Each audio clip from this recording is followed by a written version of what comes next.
Hello and welcome. Tonight's video brings you long paranormal experiences and unexplained phenomena, designed to calm your mind and help you rest. If you enjoy the stories, please like the video, subscribe, and tell us where you're listening from tonight. Settle in, get cozy, and let the stories unfold. Story 1.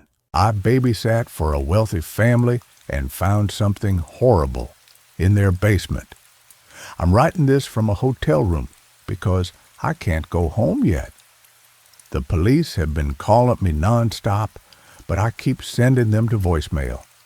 I know I need to tell someone what I saw, but I'm terrified of what will happen when I do. So I'm posting it here first, just to get it out. I'm a 23-year-old college student, and I babysit to pay my bills. It's easy money most of the time. Put kids to bed, watch Netflix, get paid. I've been doing it for 3 years and never had any problems until I took a job with the Vanderhoff family. I found their listing on a babysitting app. They needed someone for Saturday nights, 7 p.m. to midnight, $50 an hour.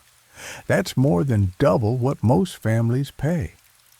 The listing said they had one child, a 6-year-old daughter named Emma, and they lived in Ashford Heights, which is the rich neighborhood on the hill where all the doctors and lawyers live. I should have known that. Much money meant something was off. Mrs. Vanderhoff called me the next day. She had a soft voice, very polite, and she asked me the usual questions about my experience and availability. Then she said something that should have been a red flag. We have some house rules that are very important. If you can't follow them exactly, this won't work. Of course, I said. What are the rules? Emma goes to bed at 8 p.m. sharp. Once she's in bed, you don't go into her room for any reason. Even if you hear noises, even if she calls out, she's learning to self-soothe, and we can't interfere with that process. That seemed weird, but not crazy. Some parents are strict about sleep training. Second rule, you stay in the main living areas. Kitchen, living room, bathroom downstairs. You don't go upstairs except to put Emma to bed. You definitely don't go into the basement. It's locked anyway, but I'm telling you now, the basement is off limits. Okay, no problem. Third rule, Emma might say strange things. She has a very active imagination. Don't encourage it. If she tells you stories about the house or about people you haven't met, just smile and change the subject. Don't ask her questions about it. Does she have issues with lying or making things up? No, nothing like that. She's just very creative. We don't want to stifle that, but we also don't want to feed into every fantasy. It still seemed manageable.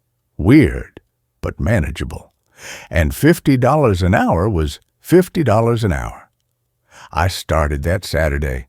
The Vanderhoff house was huge, one of those modern places that's all windows and sharp angles. Mr. and Mrs. Vanderhoff met me at the door. He was tall, maybe 45, with gray hair and an expensive suit. She was younger, maybe 35, blonde, wearing a black dress and too much perfume. They showed me around quickly. The first floor had a massive living room with a TV bigger than my bed, a kitchen with marble counters and appliances I didn't recognize, and a bathroom. The stairs to the second floor were in the foyer. Past the kitchen was a door that Mrs. Vanderhoff pointed to. That's the basement. It's locked. Don't try to open it. I won't. Emma was in the living room coloring. She was small for 6, with dark hair and pigtails and big brown eyes. She looked up when I came in and smiled. Hi, are you my babysitter? I am. My name's Riley. It's nice to meet you. Do you like puzzles? Sure. Good, I have lots of puzzles. Mr. and Mrs. Vanderhoff left at 7:15. Mrs. Vanderhoff reminded me again about the rules. Then they were gone. It was just me and Emma. The first hour was normal. We did puzzles. We watched part of a Disney movie. I made her chicken nuggets for dinner. She was a sweet kid, polite, maybe a little quiet. Around 7:45, she started getting fidgety. "I don't want to go to bed," she said. "I know, but it's almost 8. Your parents said 8 p.m. bedtime. Can you check my room first before I go up?" "Check for what?" She looked down at her hands. "Sometimes there are things in my room." "What kind of things?" "I'm not supposed to talk about it. Mommy says I'm just being creative." I remembered Mrs. Vanderhoff's warning, "Don't encourage her stories."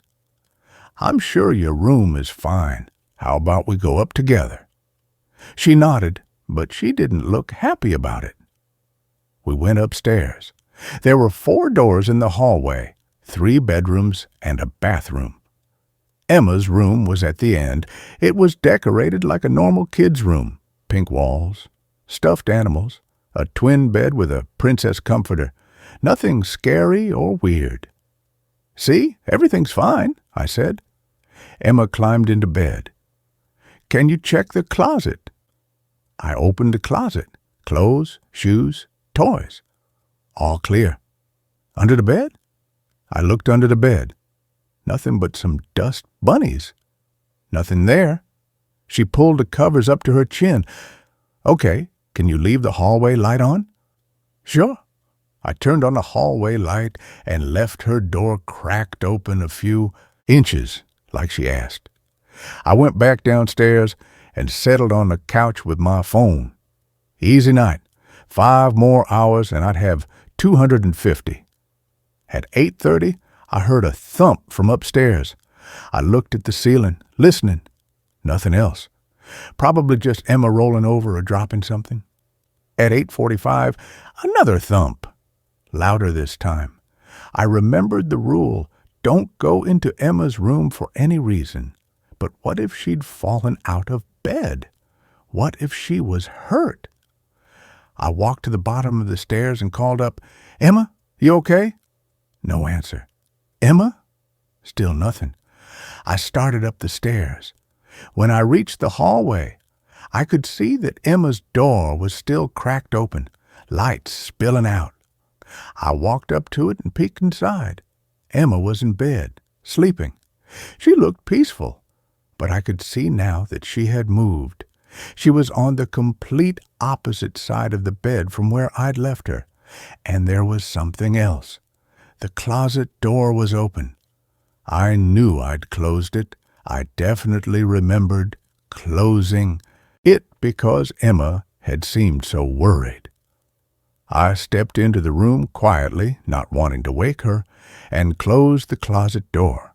As I did, I thought I heard something from downstairs, a creaking sound like a door opening. I went back to the hallway and listened.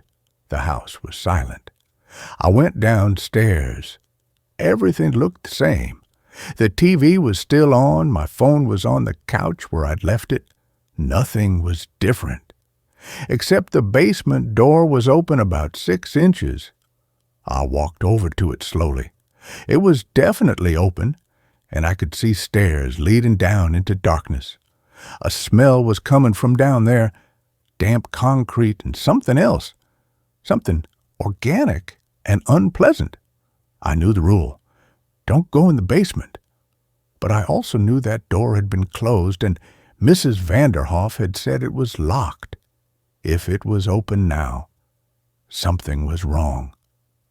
I pulled out my phone and turned on the flashlight.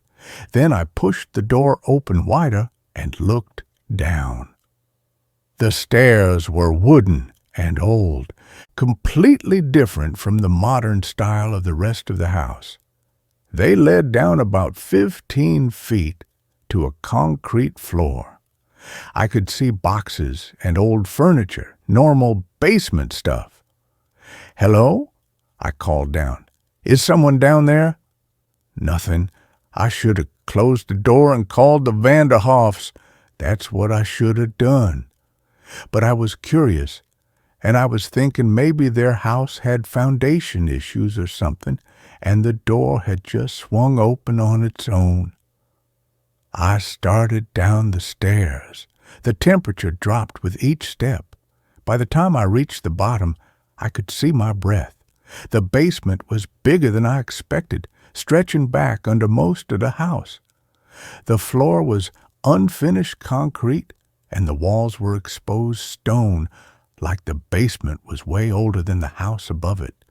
There were boxes along one wall, labeled things like Christmas decorations and old clothes, some furniture covered with sheets, a water heater in the corner, all normal.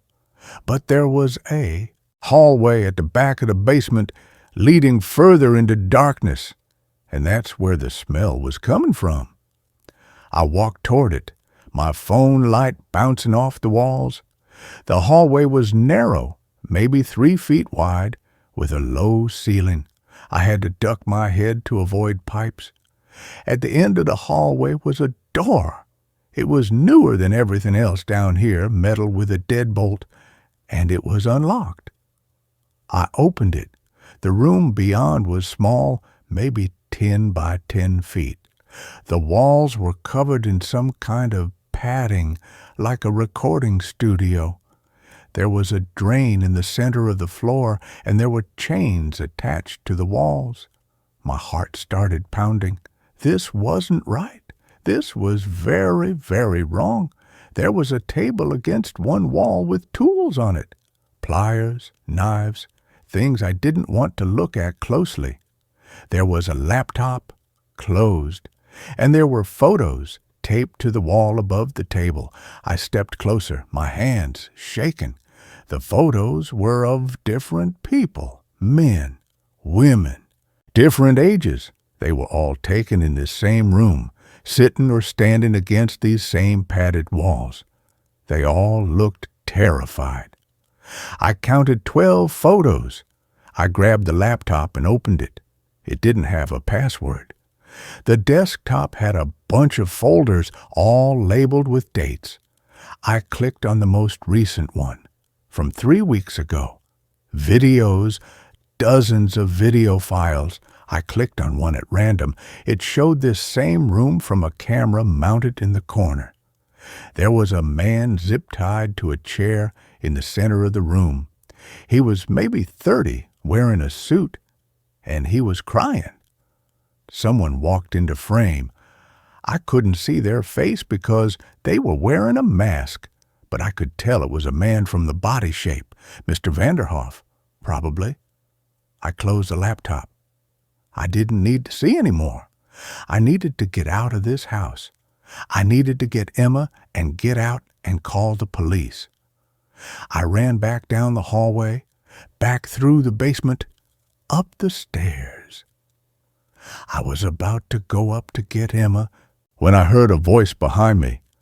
"You weren't supposed to go down there." I spun around. Mrs. Vanderhoff was standing in the front doorway. She'd come back. Behind her was Mr. Vanderhoff. "I can explain," I started, but my voice was shaking so badly I could barely speak.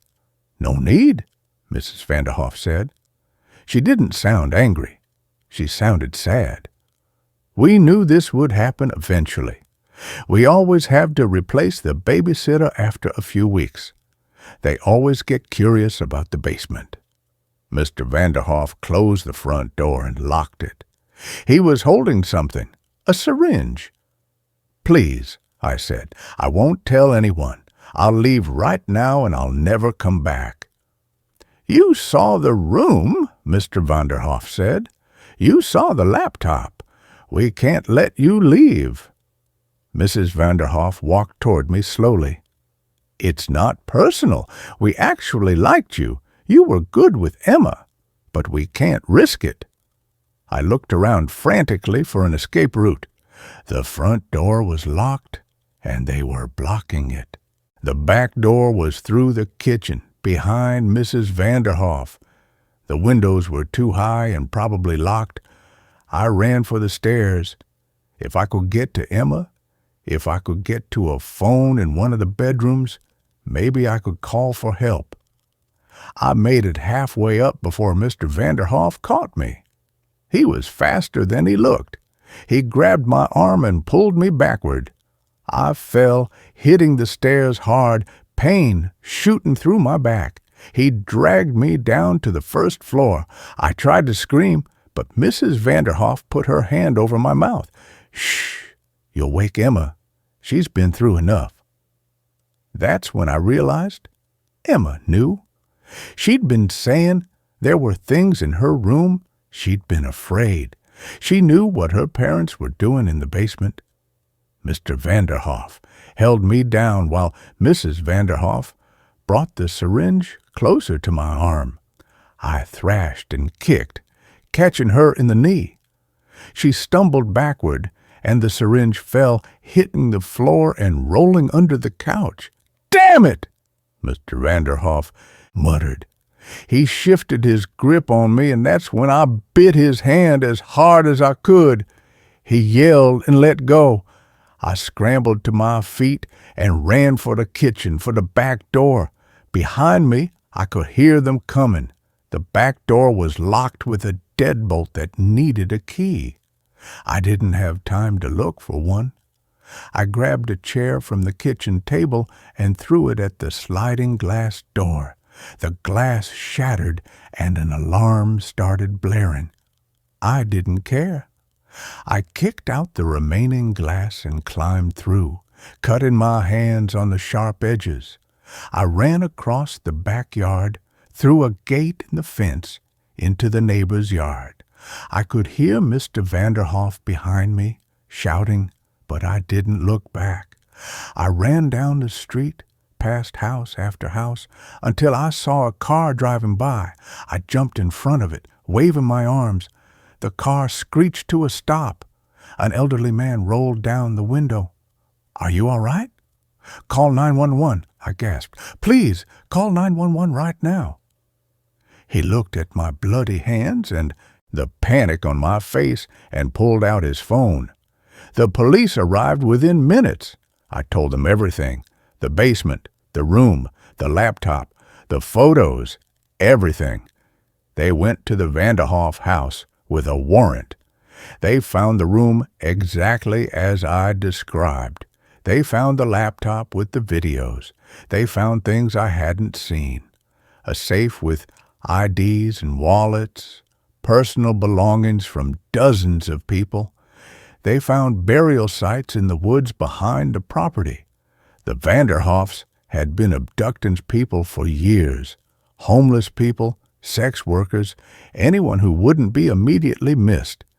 They bring them to the house, keep them in the basement room for days or weeks, and then kill them. Mr. Vanderhoff was an ER doctor. Mrs. Vanderhoff was a lawyer. They were wealthy, respected members of the community, and they were serial killers. Emma is in protective custody now. The police won't tell me much about her, but I heard from a social worker that she's been severely traumatized. She'd known what was happening, but had been threatened to keep quiet. Sometimes she'd hear the screams from the basement. That's what she meant when she said there were things in her room. She could hear them through the vents. The Vanderhoffs were arrested that night. They're both in jail awaiting trial. The prosecutor says it's one of the biggest serial killer cases in the state's history. They've identified 15 victims so far, but they think there might be more. I've talked to the police probably 20 times. I've given statements, identified evidence, looked at photos. I've had nightmares every single night since it happened. I can't sleep without the lights on. I can't be in a basement anymore. But the thing that haunts me the most is thinking about all the other babysitters before me. Mrs. Vanderhoff said they always have to replace the babysitter after a few weeks. How many other people saw that basement? How many other people didn't make it out? The police found journals in the house. Mr. Vanderhoff had documented everything, including notes about previous babysitters. There were 11 names listed before mine. Only 3 of them were still alive. The police contacted them. They'd all quit suddenly after a week or 2, saying something about the job felt wrong. They'd gotten lucky. They'd trusted their instincts and left before they got too curious. 8 weren't so lucky. The police matched their names to missing persons reports. They'd all disappeared within days of quitting their babysitting job. The Vanderhoffs had tracked them down and grabbed them, just like they'd planned to do with me. I should have died that night. The only reason I'm alive is because I got lucky, because the syringe fell, because I was fast enough to get away, because someone happened to be driving by when I ran into the street. The trial starts in 3 months. I have to testify. I have to sit in the courtroom and look at the Vanderhoffs and tell everyone what I saw in that basement. My lawyer says I'll probably be on the stand for days. I'm terrified, not just of testifying, but of what might come out during the trial. The police told me there's evidence that suggests the Vanderhoffs weren't working alone. There are references in Mr. Vanderhoff's journals to someone else, someone he calls the partner. But they haven't identified who that person is yet. What if there's someone else out there? What if they come after me for talking? I've been staying in different hotels, moving every few days. I quit all my other babysitting jobs. I can't go back to that, not now, maybe not ever. I barely leave my room. I have food delivered, and I check every lock 3 times before I go to sleep. My friends keep calling, saying I should talk to someone, that I need therapy. They're probably right. But every time I think about sitting in a room with a stranger and talking about what happened, I panic. The only thing that keeps me going is thinking about Emma. She's 6 years old, and her parents are monsters, and she's going to need so much help to get through this. The social worker told me Emma's been asking about me, asking if I'm okay. She drew me a picture. It's a rainbow with 2 stick figures holding hands underneath it. She wrote, "Thank you, Riley," at the bottom in crayon. That picture is in my wallet now. I look at it when things get bad, when the nightmares are too much, and I start thinking about what could have happened. I saved her, I got out, and I called the police, and I saved her from growing up in that house with those people. That has to mean something. Update. 2 months later. The trial was delayed because Mr. Vanderhoff tried to kill himself in jail. He survived, but he's in the hospital now under guard. Mrs. Vanderhoff is trying to make a deal with the prosecutor. She'll give up information about the partner in exchange for life in prison instead of the death penalty. The prosecutor called me yesterday. They found something on the laptop that I didn't see when I opened it. There was a folder labeled subscribers. Inside were email addresses, over 200 of them. The Vanderhoffs had been live streaming the murders. People were paying to watch. The FBI is involved now. They're trying to track down everyone who paid for access to those streams. It's an international investigation. They've made arrests in 6 countries so far. I can't stop thinking about those 200-plus people. They were watching real people die, and they paid money for the privilege. They're out there right now, living normal lives, and no one knows what they did. The prosecutor also told me something about Emma. She's been placed with a foster family, and she's getting intensive therapy. She's not speaking much, but she started drawing pictures of the house. The therapist says it's her way of processing what happened. Some of the pictures showed a basement room. Some show people in the room, and some show Emma watching through a crack in the door. She didn't just hear what was happening. She saw it. Her parents made her watch. I threw up when the prosecutor told me that. Emma is 6 years old. She's been watching her parents torture and kill people since she was old enough to understand what death meant.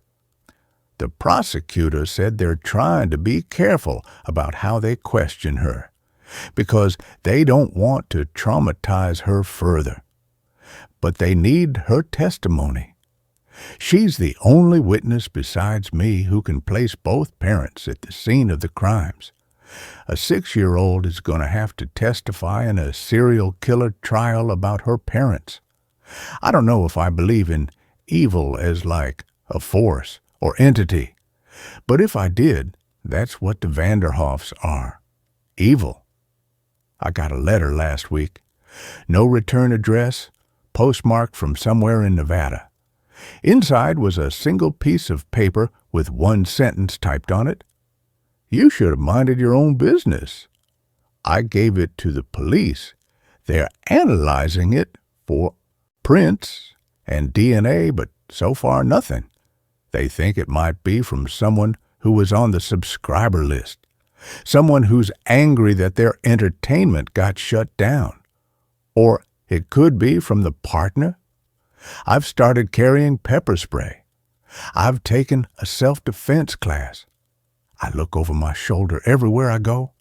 I'm trying to be careful, but I'm also trying to live my life. I enrolled in online classes so I can finish my degree from home. I got a remote job doing data entry. It's boring, but it pays the bills and I don't have to leave my apartment. I video call with Emma's therapist once a week. She updates me on how Emma's doing, and sometimes Emma wants to talk to me. She doesn't say much, mostly just asks if I'm okay and tells me about things her foster parents are doing with her. Normal things like going to the park or baking cookies. Last week, Emma told me something that made me cry. She said, "I'm glad you came to my house that night. You saved me." I told her she was brave and strong and that she was going to be okay. I hope I wasn't lying. The truth is, I don't know if any of us are going to be okay. Emma has years of trauma to work through. I'm probably going to be in therapy for the rest of my life. And somewhere out there, there's a partner who helped the Vanderhoffs kill at least 15 people, maybe more. But we're alive. We survived, and the Vanderhoffs are going to spend the rest of their lives in prison. That has to be enough. Final update, 6 months later. The trial happened. It lasted 3 weeks. I testified for 2 days. Mrs. Vanderhoff took the deal and gave up the partner's identity. It was Mr. Vanderhoff's brother, also a doctor, living in California. He was arrested, and he's awaiting his own trial. Mr. Vanderhoff got the death penalty. Mrs. Vanderhoff got life without parole.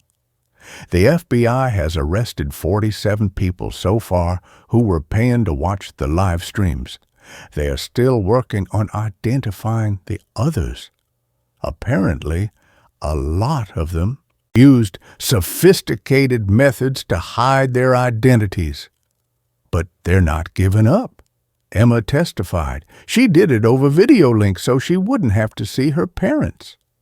She was so brave. She answered every question the lawyers asked, even though you could tell she was scared. After the verdict, Emma's foster parents came to talk to me. They asked if I wanted to stay in touch with Emma, maybe visit sometimes. I said yes, immediately. I visit Emma once a month now. We do normal things. We go to the park, we get ice cream, we watch movies. She's still in therapy and she has bad days, but she's getting better. She smiles more now. She laughs sometimes. Last month, she told me she wants to be a police officer when she grows up so she can save people like I saved her. I'm doing better, too. I'm back in therapy and it's helping. I still have nightmares, but not as often. I can sleep with the lights off now most nights. I'm even thinking about going back to school in person next semester. The letter writer never contacted me again. The police think it was just someone trying to scare me, not an actual threat. I'm not babysitting anymore.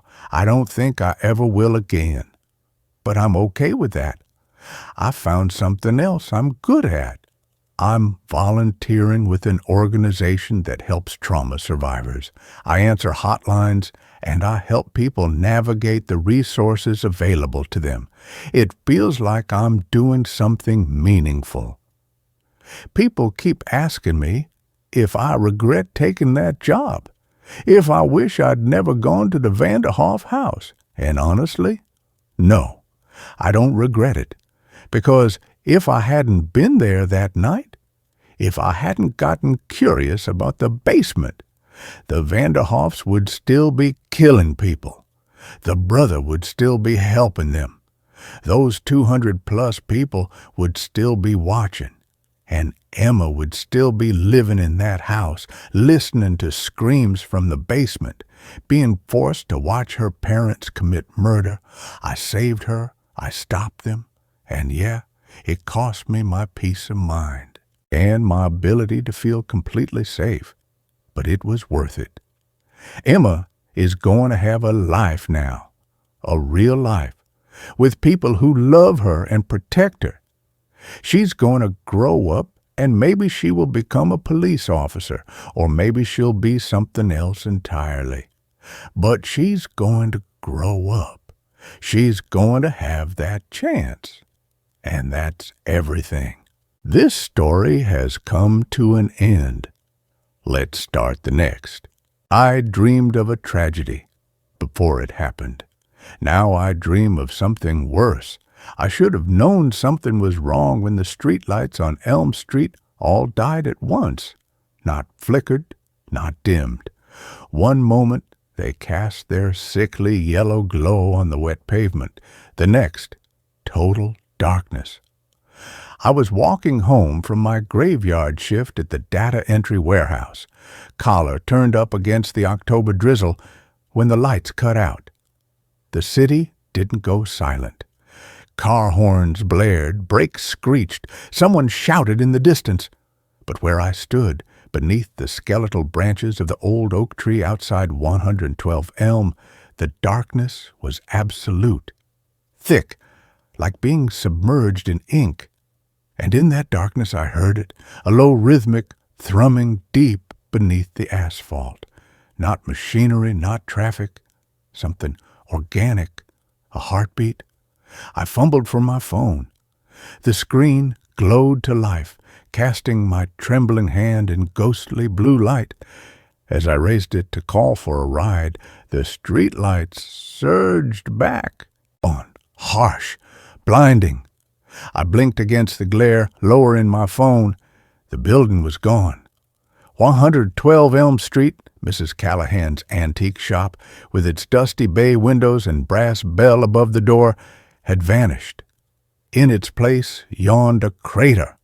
Jagged concrete teeth ringed a pit filled with twisted rebar, shattered glass, and the splintered remains of Mrs. Callahan's prized Chippendale desk.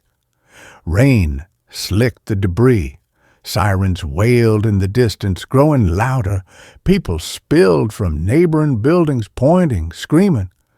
I stood frozen on the sidewalk, my phone still held up, the screen now showing a photo I hadn't taken. The antique shop intact, sunlight streaming through its windows, and in the reflection of the glass, my own face, pale, wide-eyed, watching the moment before the collapse. The timestamp read 3:17 a.m. My 3:17 a.m. The time I'd woken from the dream. The dream. It had come 3 nights ago, vivid, unshakable. I'd been standing in Mrs. Callahan's shop, the smell of lemon oil and old paper thick in the air. She was polishing a porcelain doll behind the counter, humming off-key.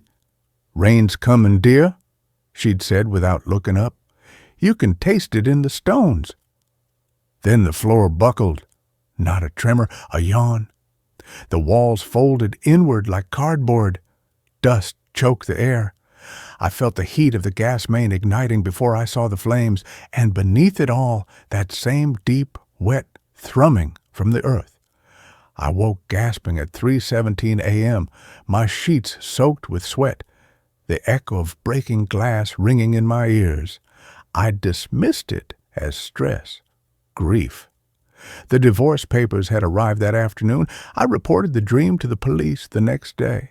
Officer Ruiz, a tired man with kind eyes, listened patiently while I stammered about premonitions and feeling the earth move. He patted my arm. "Bad dreams after a rough patch, huh? Happens to the best of us."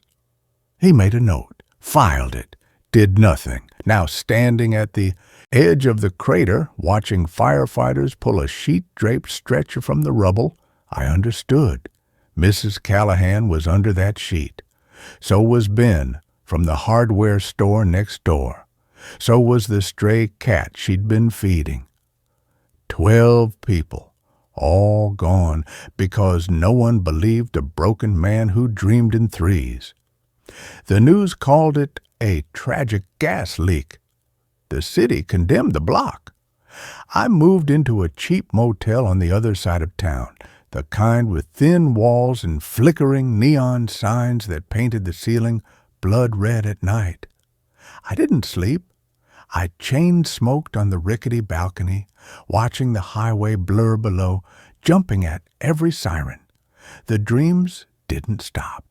They changed. The first new dream came on the 7th night in the motel. I stood not in a building, but in a forest.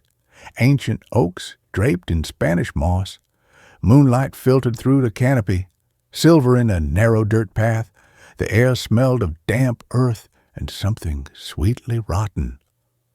At the path's end stood a door, not a house door. A freestanding door, weathered oak bound with iron straps, hanging in mid-air like a picture frame with no wall. Carved into its surface was a symbol, a spiral within a circle, the lines deep and deliberate. From beyond the door came that same thrumming, but slower now, deliberate, hungry. I reached for the iron latch. Cold bit into my palm. As I pulled the door open, not darkness, but light, spilled out, blinding white light, and voices, not human, layered, whispering in a language that scraped the inside of my skull. "She's ready. The vessel is empty. Let her in." I woke on the motel floor, my cheek pressed to the sticky carpet, the taste of copper in my mouth. My knuckles were split. Blood smeared the cheap wallpaper beside the bed. On the nightstand, my phone screen was shattered, but still lit. The wallpaper behind it was torn away, revealing the motel's flimsy wallboard. Scratched into the plaster, deep and jagged, was the spiral and circle, symbol from the dream. I didn't call the police this time. I called Dr. Eris Thorne. His office was in a converted Victorian on the edge of the University District. Dust motes danced in the slanted afternoon light. Thorne was in his 70s, with watery eyes and hands that trembled slightly as he poured tea. He'd written obscure papers on temporal precognition and shared dream states before being quietly sidelined by the academic mainstream. I told him everything: the collapse, the motel wall, the door in the woods. He listened without interrupting, his gaze fixed on my left wrist. "You have the mark," he said softly when I finished. He pushed back my sleeve. There, circling my wrist like a bruise that never faded, was a faint spiral, the same symbol from the door. "It appears after the first true vision, a tether. The door knows you now." "What door?" My voice cracked. "What is it?" "The between," he murmured, stirring his tea with a silver spoon. "A place outside time, where things that were lost, wait, not ghosts, older, hungrier, they feed on grief, on the spaces left when something vital is ripped away. Your divorce, Mrs. Callahan's death, the collapse, each loss makes the tether stronger, lets them pull you closer." He leaned forward, his voice dropping. "The dreams aren't warnings, Daniel. They're invitations. They're testing the lock." I moved out of the motel that day. Thorne found me a room in his own house, a small cluttered space filled with books and ticking clocks. "Walls matter," he'd said. "Old walls, strong walls, and time. Keep time moving. The between hates the tick of a clock." I slept under a quilt stitched with silver threads Thorne claimed were warding patterns. For 3 nights, the dreams stopped. I slept deeply, the house's grandfather clock in the hall keeping steady time, tick-tock, tick-tock. Then, on the 4th night, the clock stopped. I woke at 3:17 a.m. to silence. Not the absence of sound, a thick silence, pressing in like water. The grandfather clock's pendulum hung motionless. The digital alarm on Thorne's desk read 3 points de pain in frozen red numbers.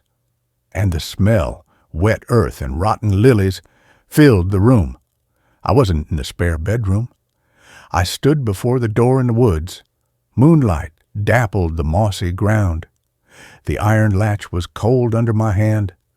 The voices from the other side were louder now, insistent. "She's forgotten the taste of sun, the weight of a child's hand. Let her remember the hollow places. Let her in."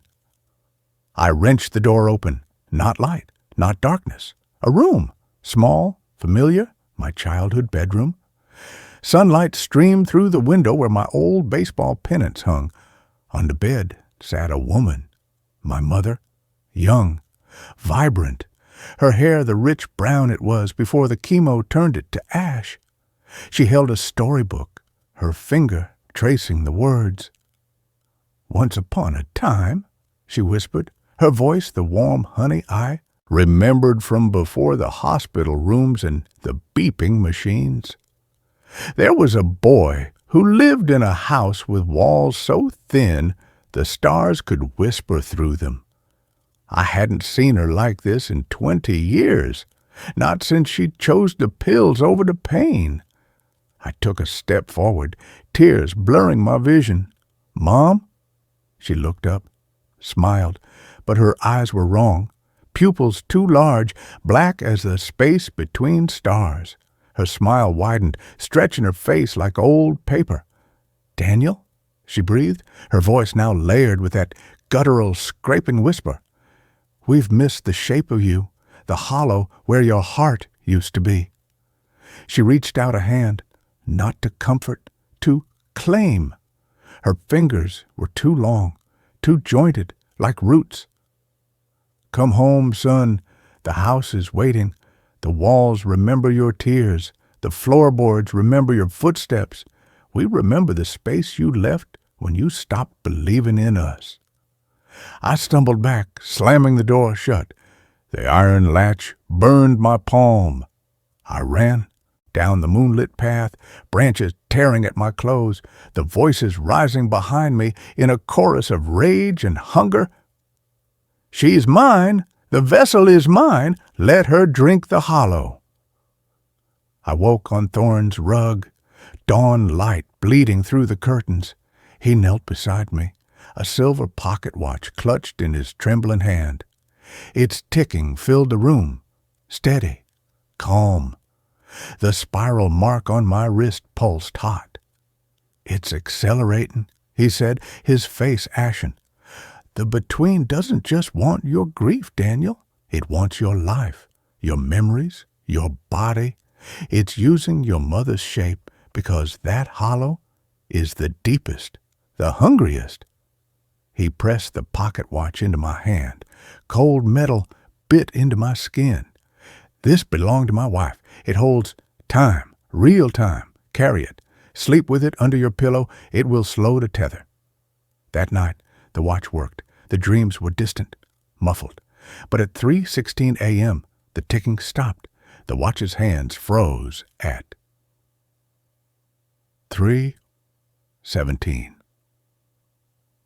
The spiral on my wrist flared white hot, and the door slammed open in my mind. This time, I didn't run. I stood in the threshold of my childhood bedroom. My mother, the thing wearing my mother, rose from the bed. Her dress was now woven from shadow and cobwebs. Her eyes were pits of starless void. Behind her, the walls bled black liquid. The floorboards lifted like tongues. "You think time protects you?" she hissed, the voice no longer layered, pure hunger. "Time is a thread. We are the scissors." She pointed at the pocket watch in my hand. It dissolved into dust. "You are already hollow, Daniel. The divorce, the collapse, the pills your mother took, you let them go. You let the hollows form. We live in the hollows." She stepped closer. The scent of lilies turned cloying, sweet with decay. "We can fill the hollows, give you back the warmth of her hand, the sound of her laugh. All you must do is let us wear your skin, just for a little while. Let us walk in the sun again." I looked past her, at the room, at the baseball pennants, at the small desk where I had done homework, at the closet door left ajar, darkness spilling from its crack. This wasn't just a dream. It was a memory. My memory, the night I'd found the empty pill bottle on her nightstand, the night I'd screamed until my throat bled, the night I'd stopped believing in happy endings. The hollow wasn't just grief, it was guilt, the guilt of surviving. "No," I whispered, then louder, "No, you don't get her. You don't get me." I turned and ran, not down the forest path, but through the bedroom wall. Plaster gave way like smoke. I sprinted down a hallway that shifted and warped. A hallway from Mrs. Callahan's shop one moment, the motel corridor the next, the sterile, white corridor of the hospital where my mother died the next. Behind me, the thing that wore my mother shrieked, its voice shattering glass, splintering wood. "The hollow is hungry. The door is open. She belongs to us." I burst through a final door and tumbled onto Thorne's living room rug. Dawn light streamed through the windows. He stood over me, holding not a pocket watch, but a small, tarnished bell. Its chime was sharp, clear, cutting through the lingering scent of rot. "You fought it," he breathed, helping me sit up. His eyes were wide with awe and fear. "No one fights the hollows." "The door," I gasped, clutching my wrist. The spiral mark was dark, almost black. "It's still open in me." Thorne nodded slowly. "The tether is stronger than I thought. Daniel, the between doesn't just want to wear your skin. It wants to be you, to walk in your grief, to feed on the hollows you carry, and it will keep coming every night until it wins." He placed the bell in my hand. "This is all I have left. My wife's doorbell from when we were happy. It holds the sound of home. Ring it when the silence comes. It will buy you time." That night I didn't sleep in Thorne's house. I drove to the crater on Elm Street. Rain fell steadily, turning the rubble to mud. I stood at the edge, the bell clutched in my fist, the spiral on my wrist throbbing like a second heartbeat. Midnight, 1 a.m., 2 a.m., the city lights blurred through the rain. At 3:16 a.m., the silence fell. The crickets stopped. The distant traffic died. Even the rain seemed to pause mid-fall. The earth beneath my feet began to thrum, deep, wet, hungry. The crater's edge crumbled, not collapsing inward, opening like a mouth. From the darkness within, shapes emerged, not ghosts, shadows with too many limbs, eyes like cold stars, and leading them, gliding over the rubble on bare, root-like feet, was my mother. Her dress was mud and shadow. Her smile was a crack in the world. "Daniel," she sighed, the sound carrying the weight of drowned cities. "You came home. The house remembers your footsteps." I raised the bell. Its chime cut the silence. Bright, pure, the sound of a sunny porch on a summer afternoon. The shadows recoiled, hissed. My mother's form flickered, the mud on her dress bubbling like tar. "That sound," she whispered, hatred twisting her borrowed face. "The sound of living. We hate the sound of living." But the chime faded. The shadows surged forward. I rang the bell again, and again, each chime weaker than the last. The bell's metal grew hot, brittle. On the fourth ring, it shattered in my hand. My mother stood before me, close enough to touch. Her breath smelled of deep earth and forgotten graves. "The hollow is so deep in you, my son," she whispered, her hand, cold, root-like, brushing my cheek. "You let her go. You let them all go. You think time heals. Time is a thread. We are the scissors." She leaned close, her void black eyes filling my vision. "Let us in. We will fill the hollow with warmth, with her laugh, with the sun on your face when you were 10 years old. Just let us wear your skin, just for a little while."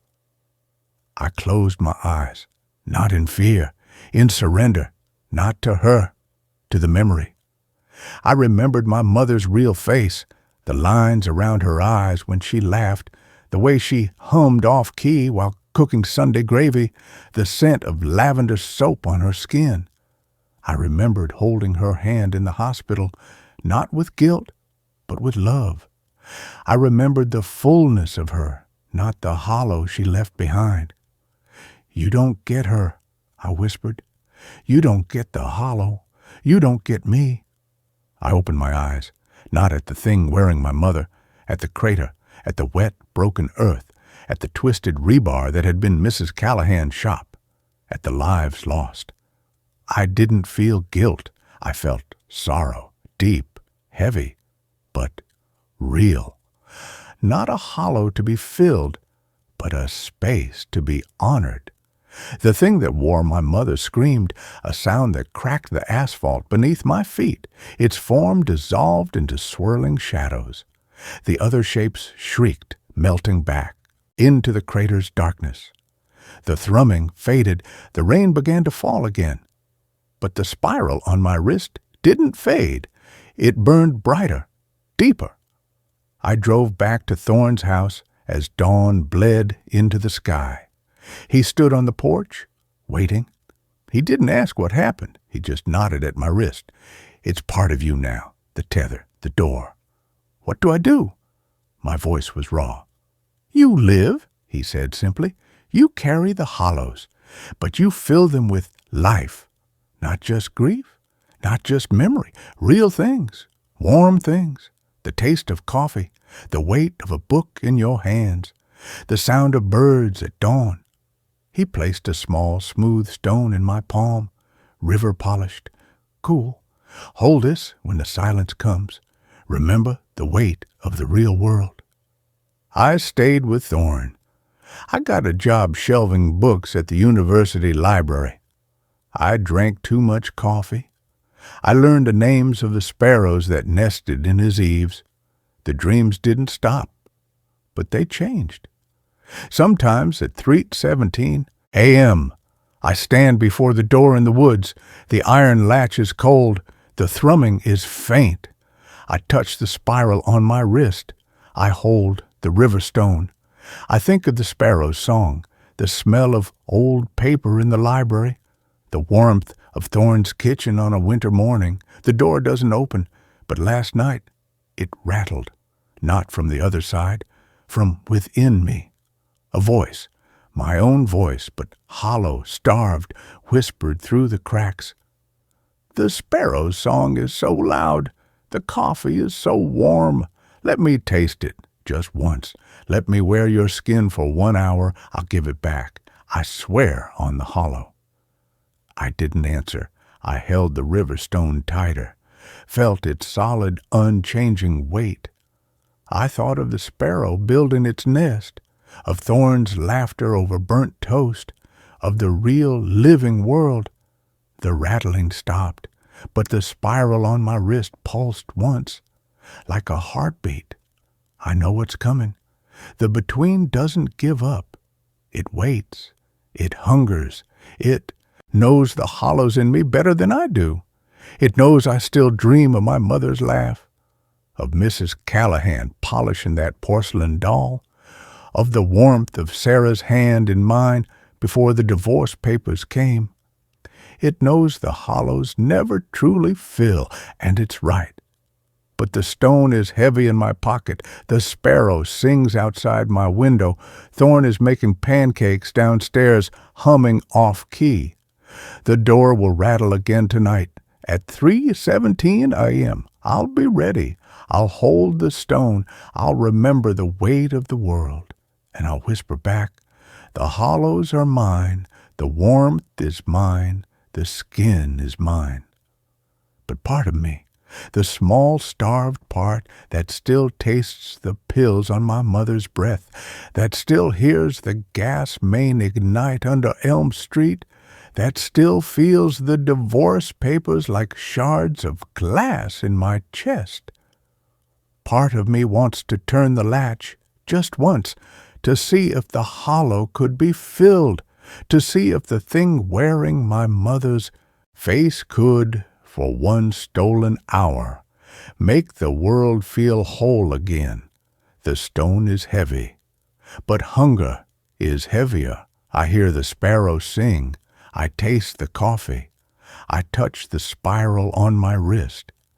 And I wait for 3:17. This story has come to an end. Let's start the next. The shadows in my house move when I'm not looking, but never when I blink.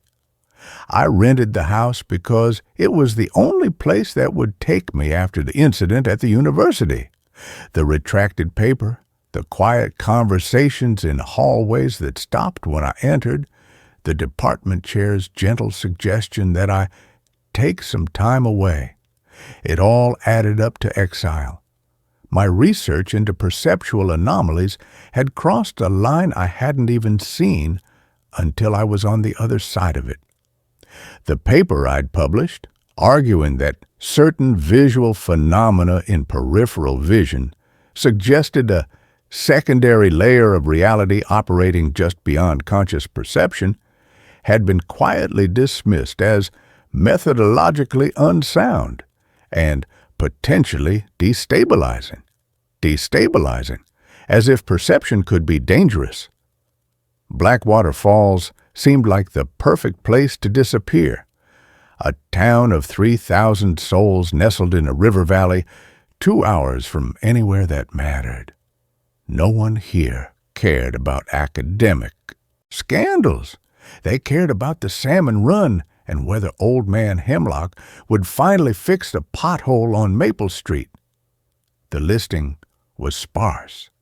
Historic home, utilities included, landlord is next door, $500 per month. No photographs. When I called the number, a man with a voice like dry leaves answered and said he'd show me the place at 4 o'clock sharp. "Don't be late," he'd said. "The light through the west window is best at 4:03. You'll want to see it then." I arrived at 3:58. The house stood at the end of Hemlock Lane, a cul-de-sac that dead-ended into a dense thicket of pine trees. It was the only structure on the street that hadn't been renovated into something sleek and modern. 3 stories of weathered gray clapboard, a sagging roofline, and a wraparound porch choked with dead ivy. The windows were dark, some cracked, others boarded. But at precisely 4:03, as promised, the late afternoon sun struck the western facade at an angle that set every glass pane ablaze with reflected gold. It was beautiful, hypnotic. I signed the month-to-month lease without asking a single question. The landlord, whose name I never learned, was a gaunt man in his 70s with eyes the color of weathered slate. He showed me through the house with minimal commentary. The interior was surprisingly spacious. A single open room on the first floor serving as kitchen, living area, and dining space, with narrow staircases leading to bedrooms above. But the air felt heavy, charged with a static tension that raised the hairs on my arms. And the shadows. They seemed deeper than they should be, more substantial, like pools of liquid darkness that might, if I stared too long, resolve into shapes. "The previous tenant left suddenly," the landlord said when I commented on the cleanliness. He was standing by a door, already preparing to leave. "She didn't have time to make a mess." He paused, his gaze drifting to the mantelpiece above the cold fireplace. "She was a photographer. She said the shadows here moved when she wasn't looking." I almost laughed at that, another poetic flourish, but the look on his face stopped me. He was serious, entirely serious. He handed me a heavy iron key tied to a leather thong. "The lock sticks sometimes," he said. "You have to jiggle it just so." He demonstrated with a practiced twist of his wrist. "There's a landline inside if you need anything. No cell service out here, I'm afraid. The house prefers its privacy." He drove away in his pickup truck, the sound of the engine fading quickly into the dense wall of trees. I stood on the porch for a long time after he left, listening to the wind move through the pines. It was the first true quiet I'd experienced in months. No traffic hum, no neighbor's television bleeding through walls, no refrigerator cycling on and off. Just wind and the occasional call of a distant bird. For the first time since signing the divorce papers, I felt my shoulders relax. That evening, as dusk settled over the woods, I unpacked my camera bag. Photography had been my refuge long before it became my profession. During the worst months of my marriage's dissolution, I'd taken to walking the city streets before sunrise, capturing empty intersections slick with rain, fog clinging to streetlights, shop windows reflecting nothing but darkness. There was comfort in documenting absence, in proving that emptiness could be beautiful. I set up my tripod by the window and waited for full dark. When it came, I began shooting long exposures of the woods, the black silhouettes of pine trunks against a sky just bright enough to suggest stars, the faint silver path of a stream cutting through the trees 200 yards from the house. The images on my camera's LCD screen were exactly what I'd hoped for. serene, melancholic, perfectly composed. I shot until my fingers grew numb from the cold seeping through the window frame, then retreated to the bed with a book I couldn't focus on. I woke at 3:17 a.m. to the sound of footsteps on the porch. Not heavy footsteps, not the deliberate tread of an intruder testing the floorboards. These were lighter, almost hesitant, like someone pacing just beyond a door, stopping occasionally as if listening. I lay frozen in the bed, my heart hammering against my ribs. The footsteps continued for perhaps 30 seconds. Then silence. I waited a full minute before sliding out of bed and creeping to the window. I peeled back the edge of the curtain just enough to see the porch, empty. The 2 rocking chairs sat motionless. The gravel path leading to the road was undisturbed. I told myself it had been an animal, a raccoon or fox crossing the porch boards. But animals don't pace with human rhythm. They don't stop and listen. I didn't sleep for the rest of the night. Morning brought weak sunlight filtering through the high canopy of pines. I made coffee on the stove and forced myself to eat a piece of toast, my hand still trembling slightly from the night's disturbance. To steady my nerves, I decided to develop the photographs I'd taken the previous evening. I'd brought a portable darkroom kit, a light-tight changes bag, chemicals, trays, anticipating days too quiet for anything but immersion in my craft. The bathroom, though small, had a hook on the door where I could hang a blackout cloth. It would suffice.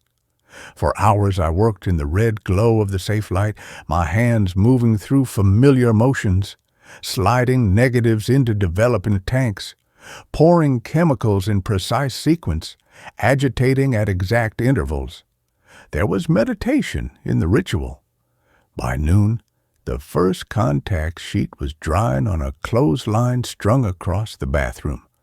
I studied it with a loop, noting which frames deserved enlargement. That's when I saw it. Frame 7, the wide shot of the woods with the stream catching the faint starlight, contained an anomaly. Just beyond the tree line, partially obscured by the dark mass of pine trunks, stood a figure, human-shaped but indistinct, as if the darkness itself had coalesced into a silhouette.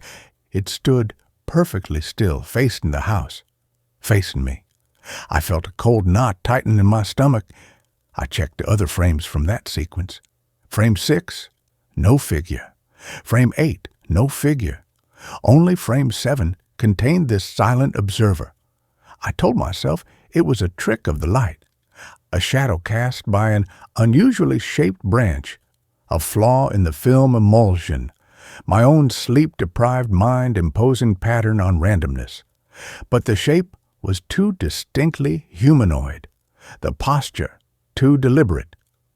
I spent the afternoon walking the perimeter of the property, searching for any sign of recent human presence. Broken branches, footprints in the soft earth near the stream, discarded items. I found nothing.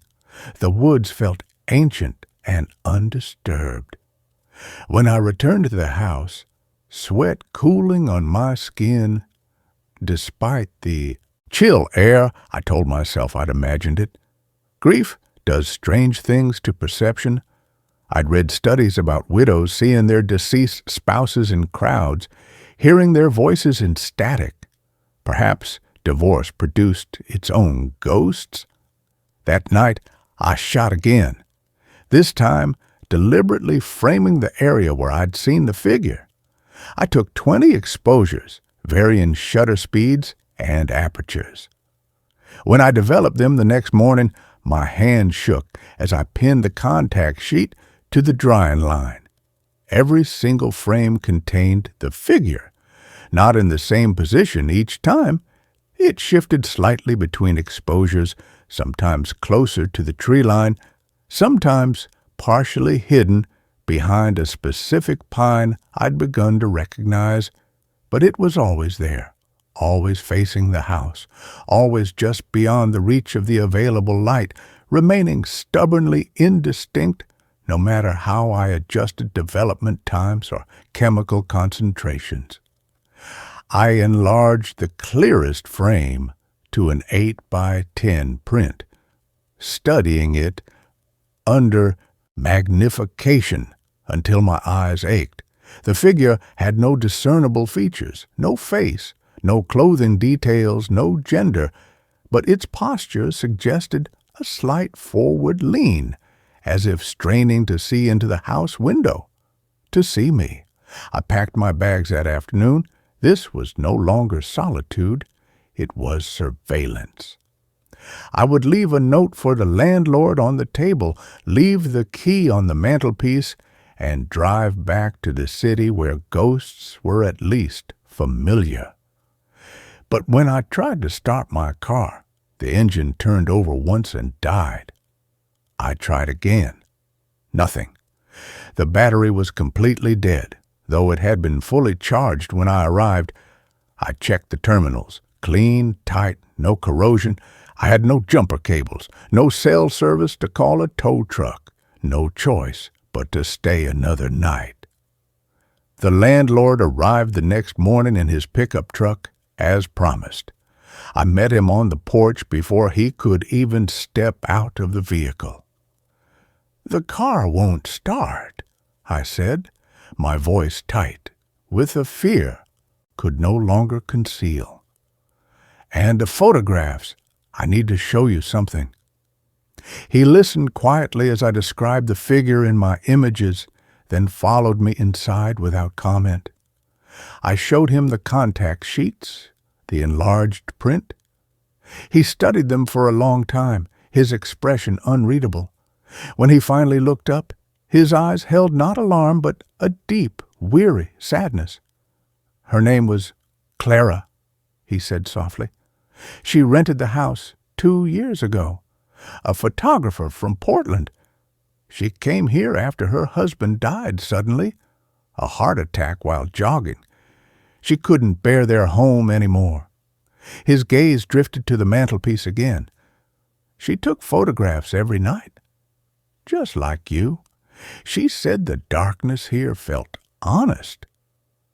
"What happened to her?" I asked, though I already feared the answer. "She disappeared one morning. Her car was still here, her bags unpacked, her camera on the table with a fresh roll of film inside. We searched the woods for weeks. Nothing. No body. No signs of struggle. Just gone." He turned his slate-colored eyes to me. "But her camera was found a month later, half buried in the stream bed.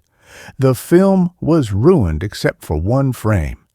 It showed this house from the woods, and standing on the porch was a figure, Clara's figure. But the house was empty that day. I was here myself, checking the plumbing." A coldness spread through my limbs. "You think she's still here?" "I think the house holds on to things," he said carefully. "Memories, regrets, people who aren't ready to leave. Your camera. It doesn't just capture light.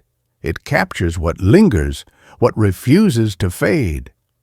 He reached out and gently touched the enlarged print on my table. "But this isn't Clara." My breath caught. "What do you mean?" He traced the outline of the figure in the photograph. Clara was 5 feet 2 inches tall. This figure is taller, and it stands differently, shoulders broader. This isn't the previous tenant." He looked at me, and his voice dropped to a whisper. "This is someone from your life, someone you've forgotten." I laughed, a sharp, brittle sound that echoed strangely in the stone room. "That's impossible. I'd recognize anyone from my life." "Would you?" he asked gently. "Memory isn't a perfect record. It's a story we tell ourselves. And sometimes Sometimes we edit out the painful parts, the parts that don't fit the narrative we need to survive. He left me with a new car battery and a promise to return in 3 days. After he drove away, I sat at the table staring at the photograph until the light failed. His words echoed in my mind, absurd yet somehow resonant. Someone from my life I'd forgotten. I ran through my mental catalog of acquaintances, relatives, childhood friends. No one fit. No one had disappeared. No one had died under mysterious circumstances. My life had been, by all accounts, ordinary, stable, until Sarah. That night, I didn't shoot photographs. I sat in the rocking chair on the porch with a blanket around my shoulders, watching the tree line, daring the figure to appear, daring myself to see it with my own eyes, not through a lens. Hours passed. The moon rose, casting long blue shadows across the clearing. At 2:17 a.m., I saw it, not a shape in the darkness, not a silhouette against the trees, but a subtle wrongness in the pattern of shadows between two pines, a density where there should have been only depth, a suggestion of form where the eye expected emptiness. It lasted only a second before my vision corrected itself, the woods resolving back into simple darkness. But in that moment, I felt a jolt of recognition so profound it stole my breath. Not recognition of a face or a name, but of a feeling, a specific, crystalline memory of standing exactly where that shadow density appeared, looking toward this house, looking toward myself. I stumbled back inside and locked the door, my hands trembling violently. I spent the rest of the night with the lights on, my camera bag clutched in my lap like a talisman. At dawn, I made a decision. If this thing, this presence, was tied to a forgotten memory, then perhaps I could excavate it. I would photograph everything, not just the woods at night, but the house itself, the interior, my own reflection. I would document my reality so thoroughly that whatever lurked at its edges would be forced into the frame, forced into recognition. I began with self-portraits. Setting up the camera on a tripod, using a remote trigger, I photographed myself making coffee, reading by the window, lying in bed with my eyes closed. Mundane moments, captured with clinical precision. I developed the film that afternoon with a growing sense of dread. The first contact sheet showed exactly what I'd shot, myself, moving through the rituals of solitude. But in the background of each frame, just beyond the edge of my awareness within the image, stood the figure, always in the periphery, always watching me live my borrowed life in this borrowed space. The final frame on the sheet stopped my breath. It was a photograph of me sleeping.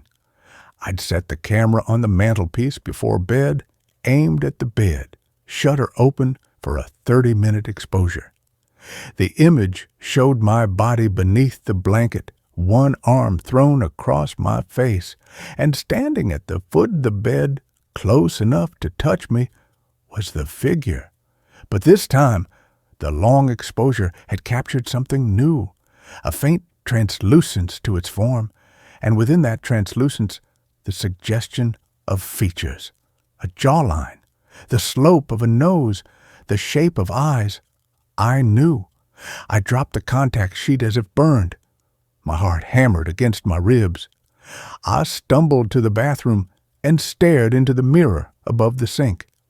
My own face stared back, pale, shadowed with exhaustion, eyes wide with fear, but superimposed over my reflection, visible only in my mind's eye now, was the face from the photograph, the face within the figure, a face I had not seen in 23 years, Michael.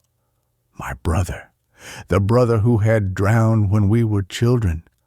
The brother whose death I had witnessed from the riverbank, helpless to save him as the current pulled him under for the third and final time.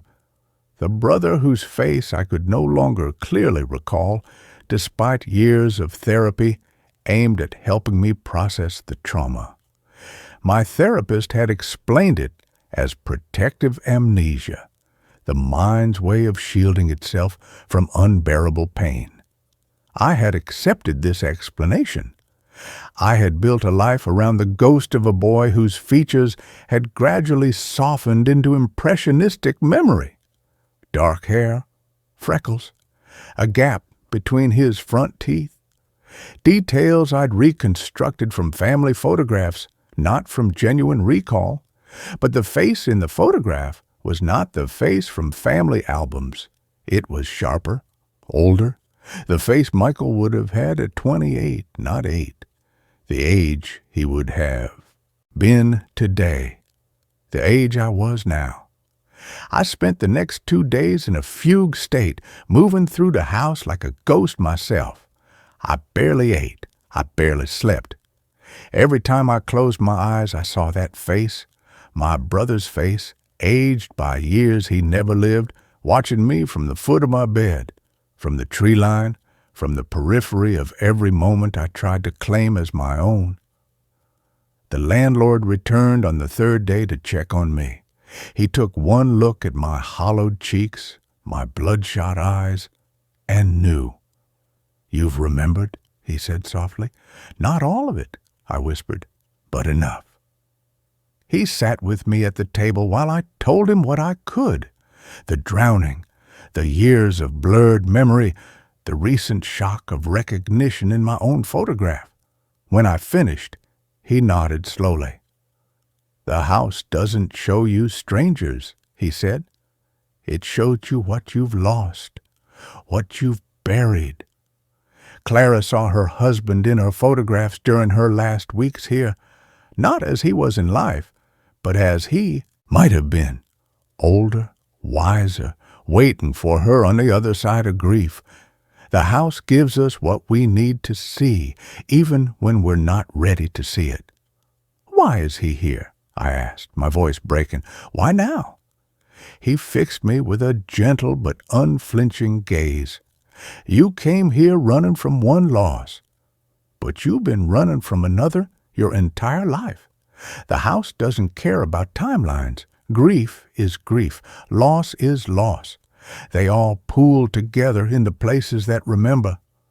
That night, I did not resist the pull toward the woods. As darkness fell, I loaded a fresh roll of film into my camera, attached a wide-angle lens, and walked barefoot across the dew-damp grass toward the tree line. I stopped where I'd seen the shadow density 2 nights before, the spot that had triggered that flash of impossible recognition.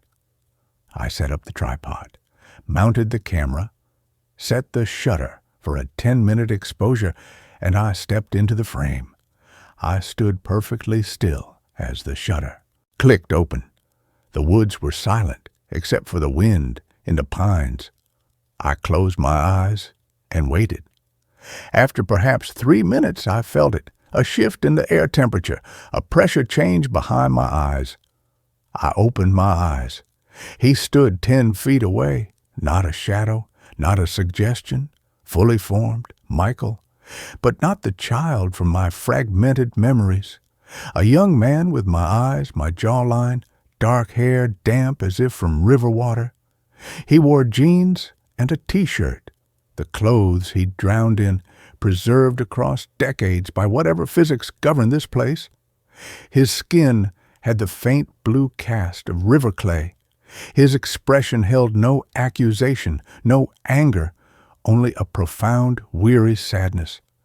I tried to speak his name, but no sound came out. My throat had sealed shut with 23 years of unshed grief. He took a single step forward, then another. He stopped an arm's length away, raised his hand, not to touch me, but to point toward the house, toward the camera still recording our meeting on light-sensitive silver halides. And in that moment, the memory broke through the dam I'd built around it, not the drowning itself. That remained mercifully veiled. But what came after? The weeks of silence in our house, my mother's hollow eyes, my father drinking himself to sleep each night, and me, 8-year-old me, standing at my bedroom window night after night, staring into the darkness, whispering a promise into the glass. I'll find you. I'll bring you back. I won't let you stay gone. A child's magical thinking, a desperate bargain with a universe that doesn't negotiate. But promises made in grief have weight. They echo. They wait. Michael's ghost, if that's what he was, lowered his hand. He looked at me with those familiar eyes, and I saw understanding pass between us. He wasn't trapped here. He wasn't waiting for rescue. He had come because I had called him, because my grief for Sarah had cracked open the older, deeper grief I'd buried. And in that crack, my childhood promise had echoed again across the years. I'll find you. I'll bring you back. And he had come, not to be saved, but to release me. He reached out then. His fingers, translucent in the starlight, brushed my cheek.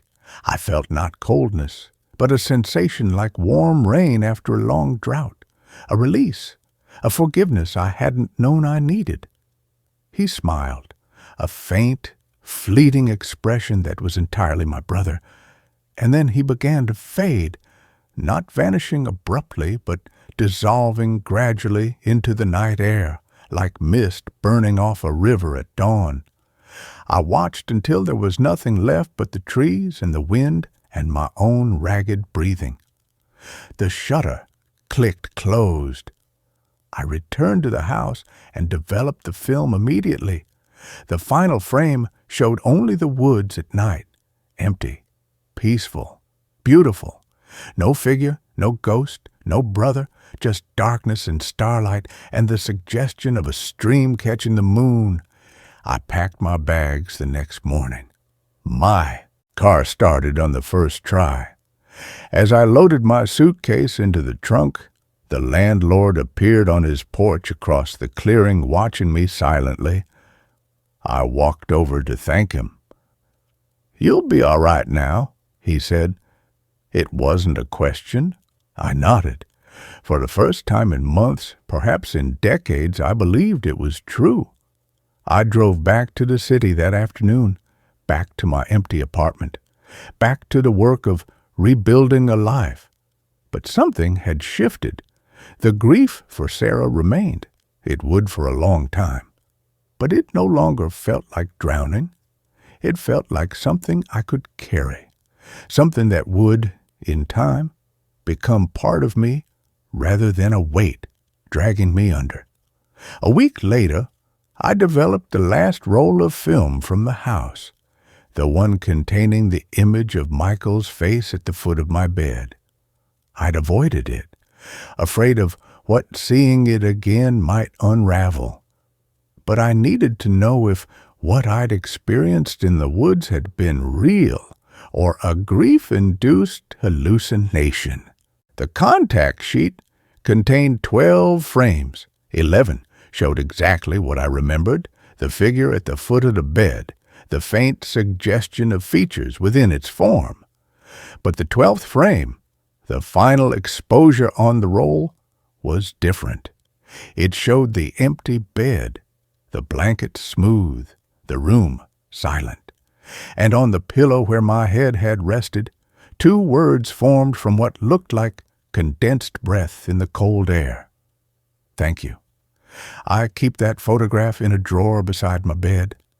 Some nights, when the silence of the apartment grows too heavy, I take it out and study those 2 words until my breathing slows.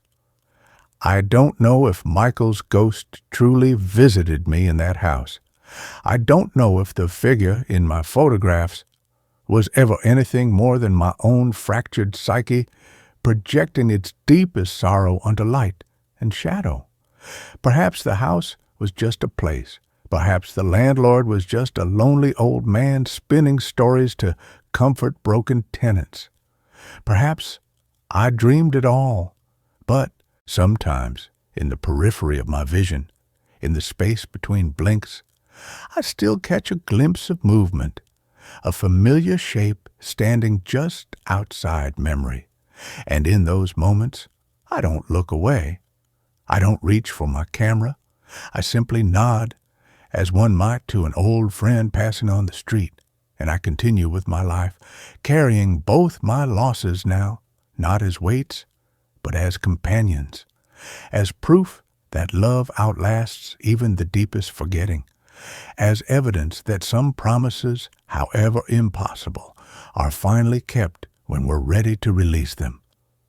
But there's one detail I haven't mentioned, one observation that haunts me more than any ghost. The shadows in this apartment, my city apartment, far from Blackwater Falls, they still move when I'm not looking, but never when I blink. And that is the end of this story. Now let's begin a new one. I accepted a winter caretaker position at a geothermal research station in Greenland. The heat keeps rising, but the snow never melts. The job market for theoretical geologists with a revoked tenure and a history of public breakdowns is, as you might expect, incredibly thin. I wasn't looking for redemption when I found a listing on a specialized server for industrial contractors. I was looking for a hole to crawl into, somewhere the noise of the world couldn't reach me, where I could pay off my legal fees and drink cheap whiskey until my liver gave out. The listing was for a site monitor at the Helios 4 geothermal station. Location: Northeast Greenland National Park, roughly 300 miles from the nearest permanent settlement. Duration: 6 months of polar night. Pay: an absurd sum deposited weekly into an offshore account. The interview was conducted over a satellite phone that crackled like a Geiger counter. The man on the other end, a Dr. Vorgan, didn't ask about my academic scandal. He didn't ask about the incident at the university. He only asked about my aptitude for solitude. "The station is automated, Mr. Thorne," Vorgan said, his voice tinny and distant. "The drilling phase concluded 3 years ago. We are currently in the harvest phase. The turbines run themselves. The data uploads itself. We need a human presence solely for manual override in case of catastrophic containment failure. You are essentially a fleshy insurance policy." "Containment failure?" I asked, looking at the half-empty bottle of scotch on my desk. "I thought this was a geothermal plant, steam and turbines. What are we containing?" There was a pause on the line, a pause that lasted just a few seconds too long. "Pressure, Mr. Thorne," Vorgan said finally. "We are tapping into a pocket of the mantle that is volatile, high pressure, high toxicity. If the seals blow, we need someone to manually engage the lockdown clamps before the valley is flooded with superheated gas. Can you handle a wrench and a checklist?" "I can handle a wrench," I said. 2 weeks later, I was standing on the deck of a heavy-duty icebreaker, watching the coast of Greenland rise out of the gray Atlantic like the spine of a dead leviathan. The air was so cold it felt like swallowing glass. The sky was a bruising purple, the sun already dipping below the horizon for the long winter sleep. We docked at a supply outpost, and from there a helicopter took me inland. We flew over endless sheets of white, broken only by the jagged black teeth of mountains. It was beautiful, in the way a tomb is beautiful, pristine, silent, and utterly hostile to life. Helios 4 sat in a crater-like valley surrounded by glacial walls. It didn't look like a power plant. It looked like a bunker. It was a squat hexagonal structure made of reinforced concrete and dark steel, half buried in the permafrost. A massive array of steam vents pointed toward the sky, but oddly, there was no steam, no plumes of white vapor, just the shimmering heat haze distorting the air above the vents. The pilot didn't shut off the rotors. He didn't help me with my bags. He just hovered a few feet off the helipad, waited for me to jump out, and then banked hard, disappearing into the gathering dark before I even reached the airlock. I was alone. The interior of the station was surprisingly modern. It was all brushed steel, LED strips, and hermetic seals. It hummed with a low, thrumming vibration that I felt in my teeth. The air was recycled, smelling of ozone and coffee grounds. My living quarters were on level 1, the surface level. The control room was on level 2. The engineering deck was on level 3. And below that, accessible only by a freight elevator with a retinal scanner, was the shaft. That was where the drill went down. Down through the crust, down through the rock, tapping into whatever heat source Vorgan had found. The first month was exactly what I wanted. It was boring. My routine was simple. Wake up at 0600, though morning was a theoretical concept in the pitch black of polar winter. Check the pressure gauges in the control room, log the turbine output, eat a freeze-dried meal, read, sleep. The station was warm. Too warm, actually. I walked around in a t-shirt and sweatpants. The thermostat was set to 68 degrees, but the ambient temperature hovered around 75. I tried to lower it, but the system overrode my commands. Exterior temp, 40F. Interior temp, 75F. System optimal. I spent my free time exploring the digital archives of the station. I wanted to know what we were sitting on. Most of the files were encrypted, but I found the initial geological surveys. They didn't make sense. The surveys showed a massive heat anomaly. That was normal, but the shape of the anomaly wasn't a pocket or a vein. It was a sphere, a perfect thermal sphere located 3 miles beneath the ice. Magma doesn't form perfect spheres. It flows, it follows fissures. This looked like an object, a massive, hot object buried in the earth. I brushed it off. Sensor error, glitch in the mapping software. The trouble started on day 42. I was in the galley making coffee when I heard a sound coming from the ventilation duct above the stove. It sounded like singing, not music, not a radio. It was a human voice, female, humming a melody that was disjointed, rising and falling in quatertones that made my skin crawl. It was faint, echoing through the metal ducts like it was traveling a great distance. I froze, the coffee pot hovering over my mug. "Hello?" I called out. The humming stopped instantly. I waited. Silence. Just the omnipresent thrum, thrum, thrum of the station's heartbeat. I grabbed my radio. "Base, this is Thorne. Do we have any maintenance crews in the sector? Over." Static. The satellite link was down. It went down often due to the magnetic interference from the aurora borealis. But the timing felt wrong. I spent the next hour searching level 1 and level 2. I checked every closet, every crawl space, nothing, just me and the hum. I convinced myself it was the wind.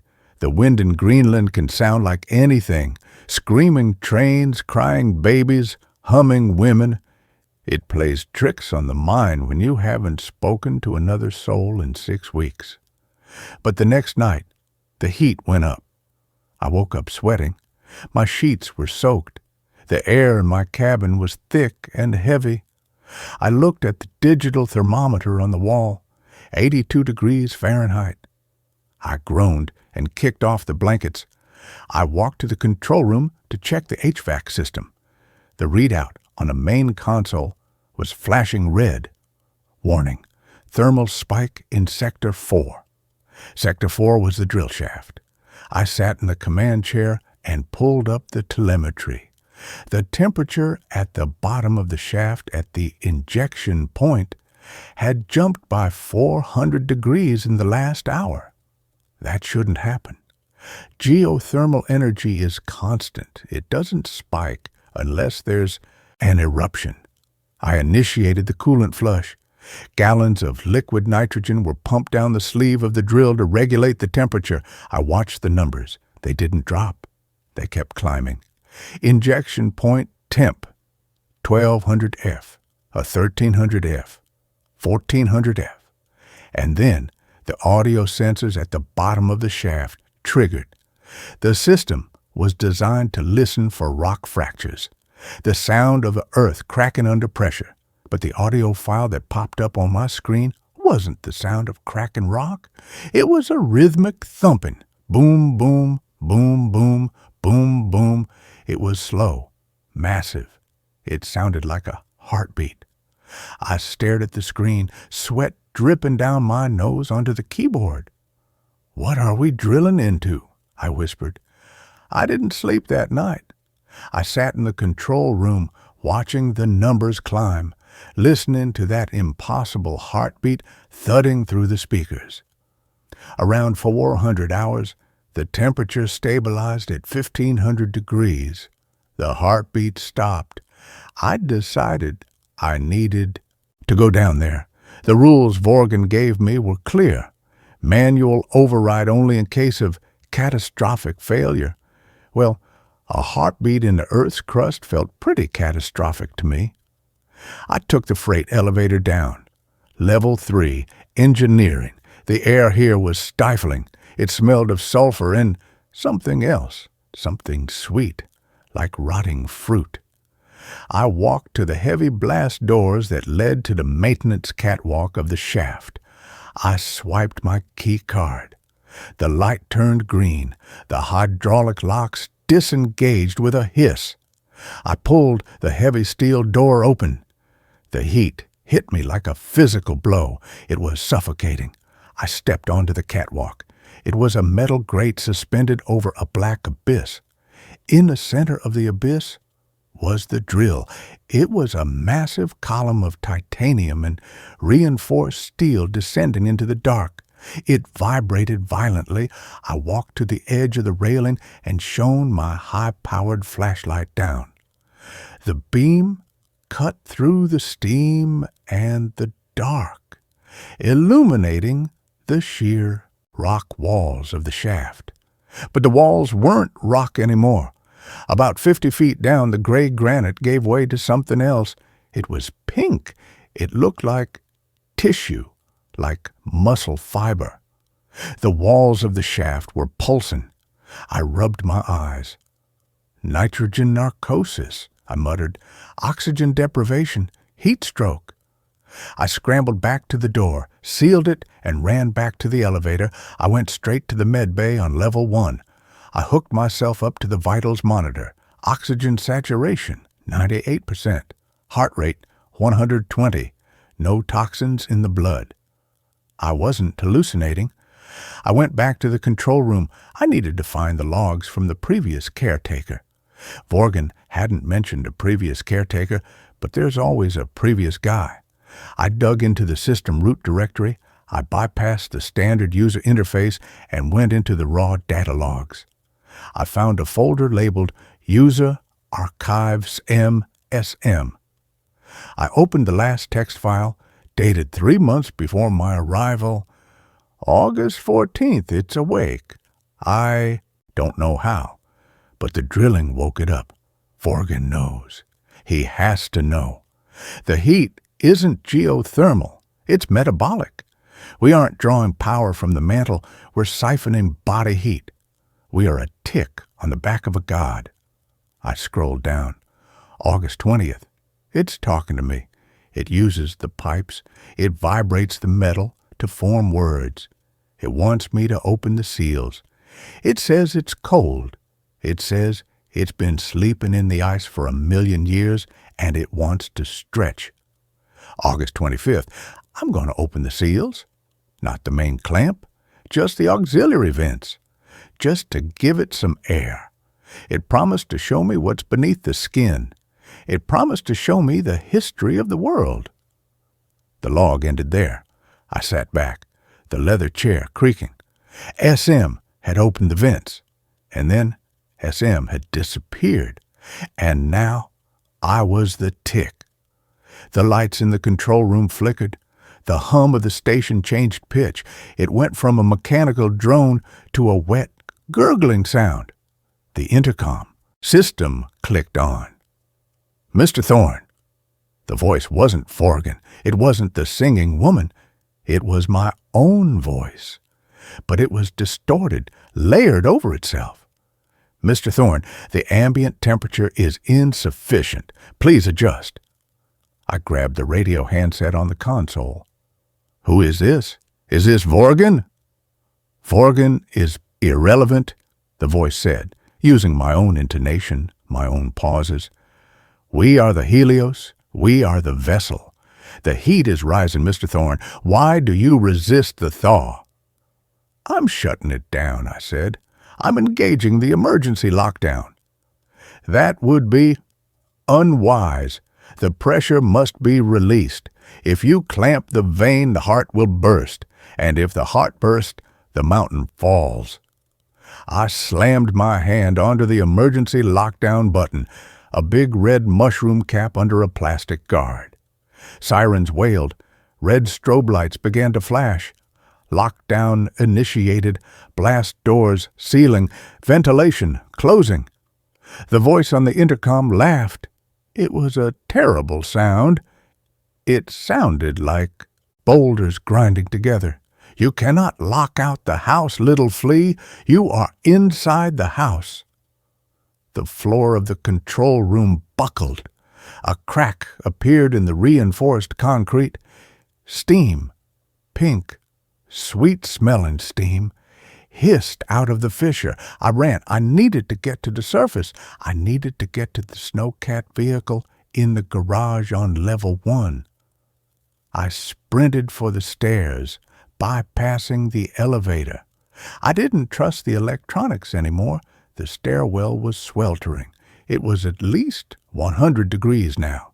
The metal railing was hot to the touch. As I climbed, I saw the walls changing. The brushed steel panels were blistering. The paint was bubbling, peeling back to reveal not concrete, not insulation. Veins, thick blue and purple veins pulsing beneath the surface of the walls. The station itself was becoming biological. The organism beneath us wasn't just under the station, it was infecting the station. It was growing into the structure. I reached level 1. The hallway to the garage was a nightmare. The floor was soft. My boots sank into it like walking on a sponge. The air was thick with that sweet, rotting smell. I saw movement in the kitchen. I stopped. Standing by the stove was a figure. It was a man.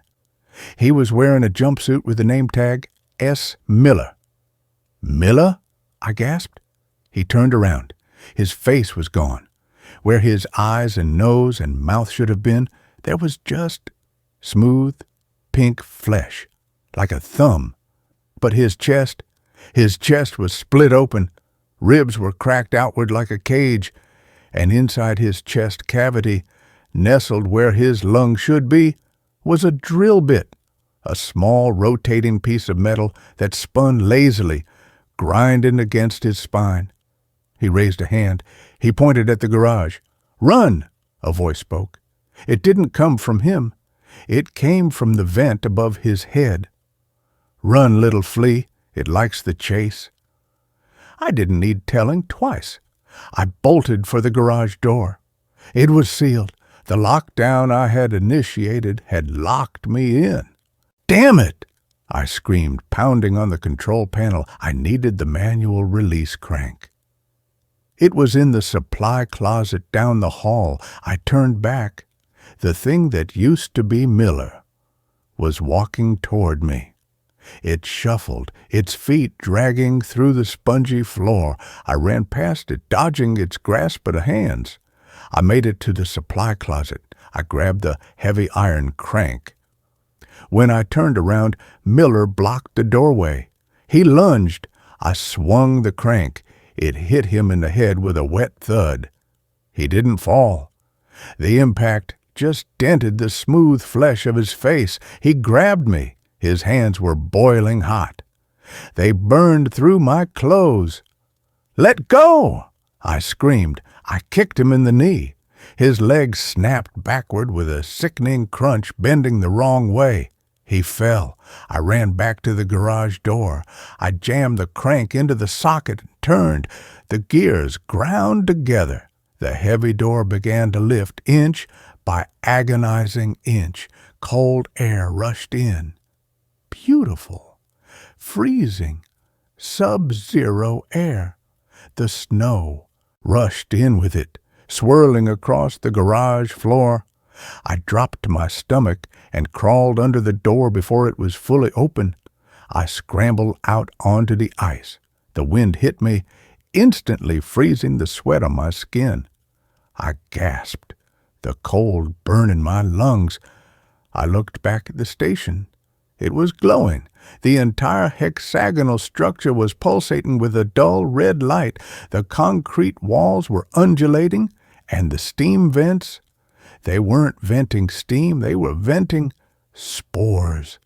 Massive clouds of red, glittery dust were shooting into the sky, being caught by the Arctic wind and carried south. I ran to the snowcat. It was parked outside, coated in ice. I prayed the engine block heater had worked. I fumbled with the keys, my fingers numb. I jumped in. I turned the key. The engine coughed, sputtered, and roared to life. I threw it into gear and floored it. The tracks dug into the snow, and the vehicle lurched forward. I drove blindly into the polar night. Guided only by the GPS, I didn't stop for 6 hours. I didn't stop until the fuel gauge was on empty, and I saw the lights of the Coast Guard outpost in the distance. I crashed the snowcat into the perimeter fence. I stumbled out, waving my arms, screaming, until the guards came out and tackled me. They put me in quarantine. They thought I had hypothermia. They thought I had cabin fever psychosis. I tried to tell them about the heartbeat, about Miller, about the spores. They sedated me. When I woke up, Vorgan was there. He was standing at the foot of my hospital bed. He was wearing a pristine suit. "You breached a contract, Mr. Thorne," he said calmly. "It's alive," I croaked. "The station, it's growing." "We know," Vorgan said. "Biomass conversion. It's a fascinating energy source, infinite renewal. We just had to integrate it." Miller was a prototype. You were the control group. You performed admirably. The lockdown actually accelerated the fusion process. The pressure spike forced the organism to bond with the architecture to survive. "You're insane. It's releasing spores. It's going to spread." Vorgan smiled. "Expansion is the nature of life, Mr. Thorne." He checked his watch. "You're free to go. We've wired the money. Your NDA is still in effect. If you speak to the press, we will release your medical records, the ones detailing your previous breakdown. No one will believe you." He left. I took the money. I left Greenland. I live in Arizona now. The desert, it's dry here. The ground is hard and dead. But I watch the weather reports. There's a new strain of fungal infection spreading in Northern Europe.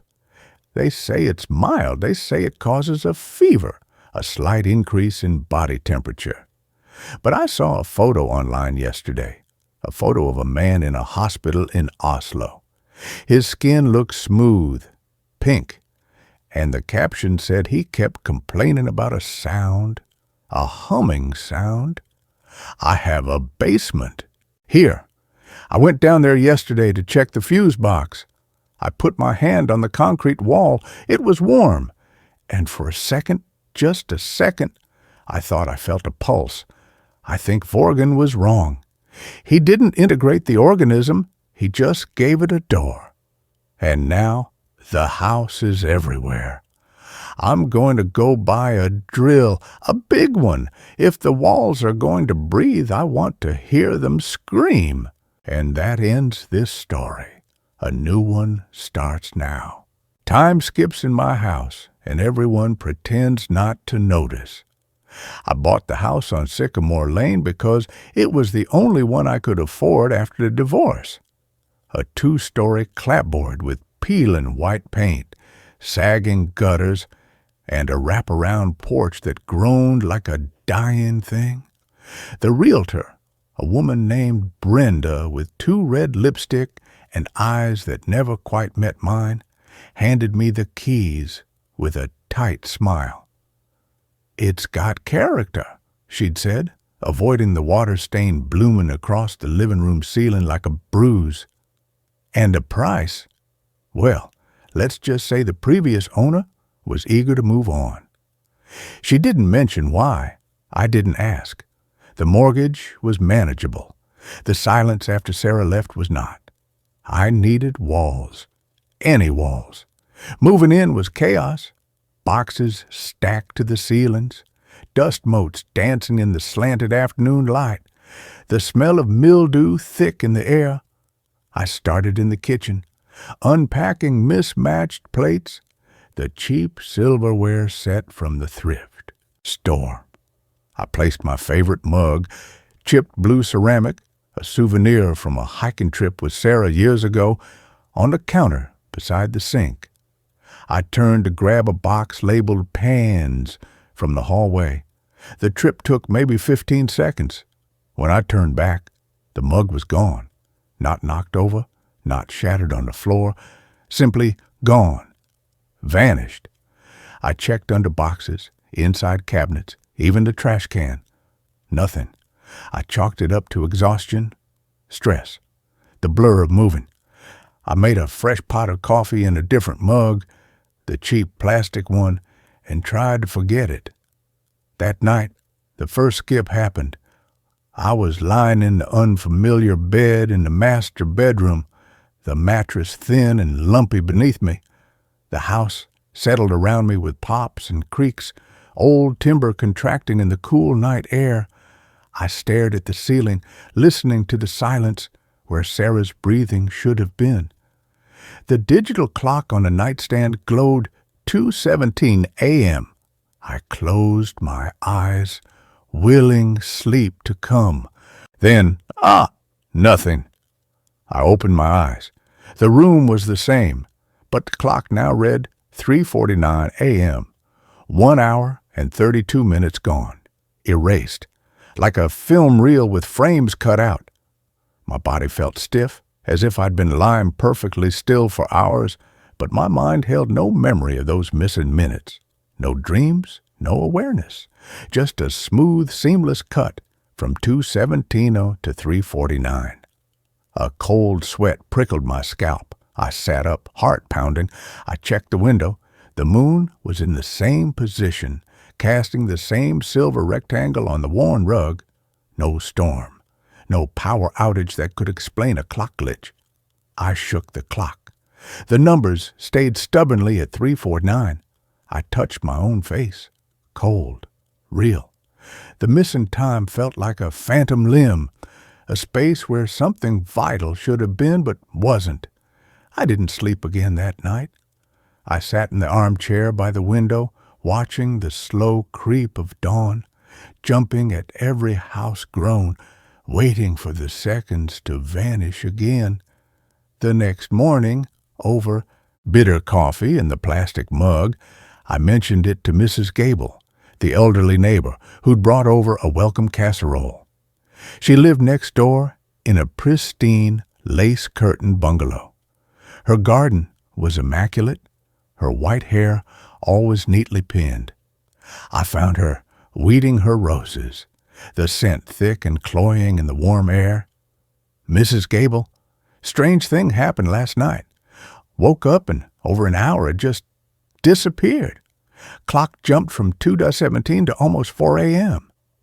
She didn't look up, her trowel digging methodically into the soft earth. "Time plays tricks when you're alone in a new place, dear. Grief does that. Makes the hours stretch and snap like old elastic." She finally glanced at me, her pale blue eyes sharp behind wire-rimmed glasses. "You must be exhausted. That casserole has chicken. Good for the nerves." "It wasn't grief," I insisted, my voice tighter than I meant it to be.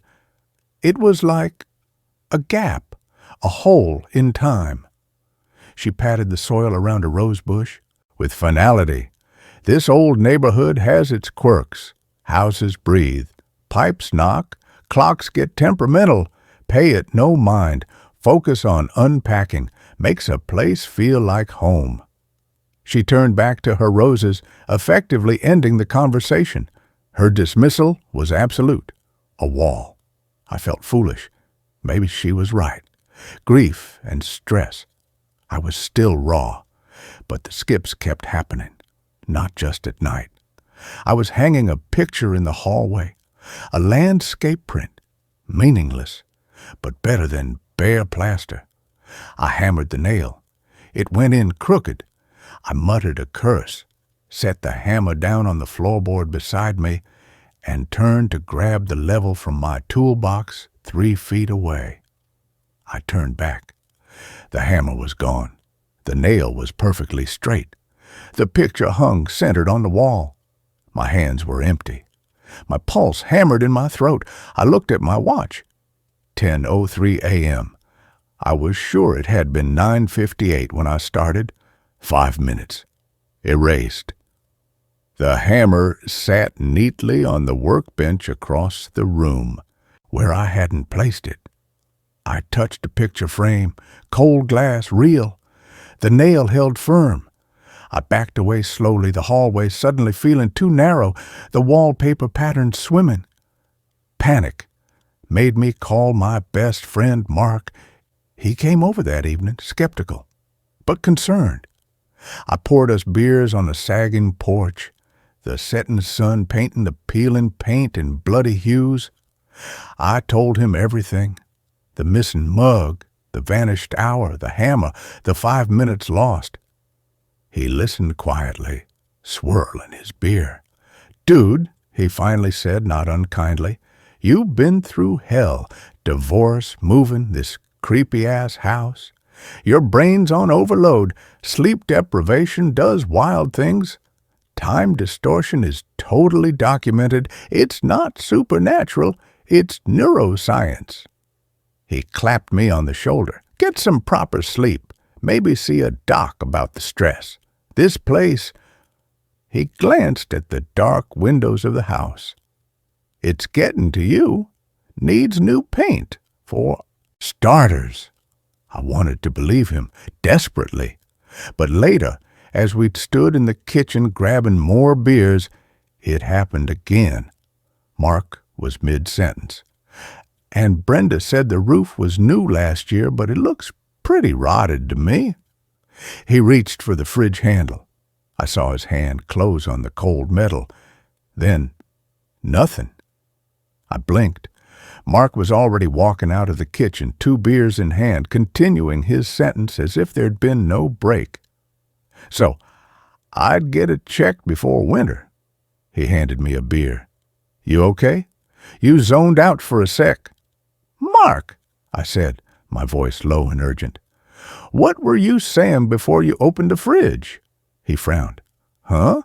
I was saying the roof looks rotted. Why?" "You were talking about Brenda and the roof. You reached for the handle." And then you were just walking away with the beers like a jump cut." He laughed, but it was strained. "Whoa, heavy." "No, man." I opened it, grabbed the beers, turned around. "You must have spaced out. Seriously, you look pale. Maybe sit down." I didn't sit down. I watched him, watched the room, watched the clock on the stove. 7:14 p.m. We moved to the living room. Mark kept talking, trying to lighten the mood, but his eyes kept flicking to me with concern. I felt the tension coil in my gut. The house felt watchful. The shadows in the corners seemed deeper. I focused on the grandfather clock in the hallway. A hulking, dark wood thing I hadn't even unpacked yet, still draped in a dusty sheet. Its pendulum was motionless. Mark paused mid-sentence about his new job. "You're not listening. You're staring at that sheet." "I'm waiting," I whispered. "For what?" "For it to skip." He sighed, rubbing his temples. "Look, I get it. You're freaked, but this isn't healthy. You need—" His voice cut off. Not abruptly, it just stopped. Like a tape recorder clicking off. Mark was frozen. His hand was raised, gesturing. His mouth was slightly open. His eyes were fixed on a point just over my shoulder, unblinking, utterly still. Not sleeping, not breathing. Frozen. I shot to my feet. "Mark! Mark!" I waved a hand in front of his face. No reaction. His skin felt cool to the touch. I checked his wrist. No pulse. Panic seized me. I shook him. "Mark!" Nothing. I ran to the window, yanking back the curtain. Dusk was deepening. Mrs. Gable was on her porch next door, watering her geraniums. I banged on the window. "Help! Call 911. My friend is collapsed." She looked up, her watering can pausing. She saw me, wild-eyed, and gave a small placid wave, smiled, turned back to her flowers, ignored me completely. I screamed her name until my throat was raw. She didn't turn. It was like I was behind soundproof glass. I ran back to Mark, still frozen. The grandfather clock in the hallway, its sheet was gone. The clock stood exposed. The pendulum wasn't swinging, but the hands were spinning, blurring. Round and round the face like a demented carousel, tick, tick, tick, tick, tick, accelerating into a high-pitched whine. The air vibrated. Dust motes hung suspended in the beams of fading light. The house groaned, a deep, resonant sound from its bones. Then silence. The hands stopped. 8:02 p.m. The pendulum gave one slow, heavy tock. Mark gasped. He stumbled back, dropping his beer bottle. It shattered on the floor. "Jesus, what the hell?" He looked around wildly, rubbing his chest. I felt dizzy, like I blacked out for a second. "Are you okay?" "You look like you saw a ghost." He didn't remember being frozen, didn't remember the spinning clock.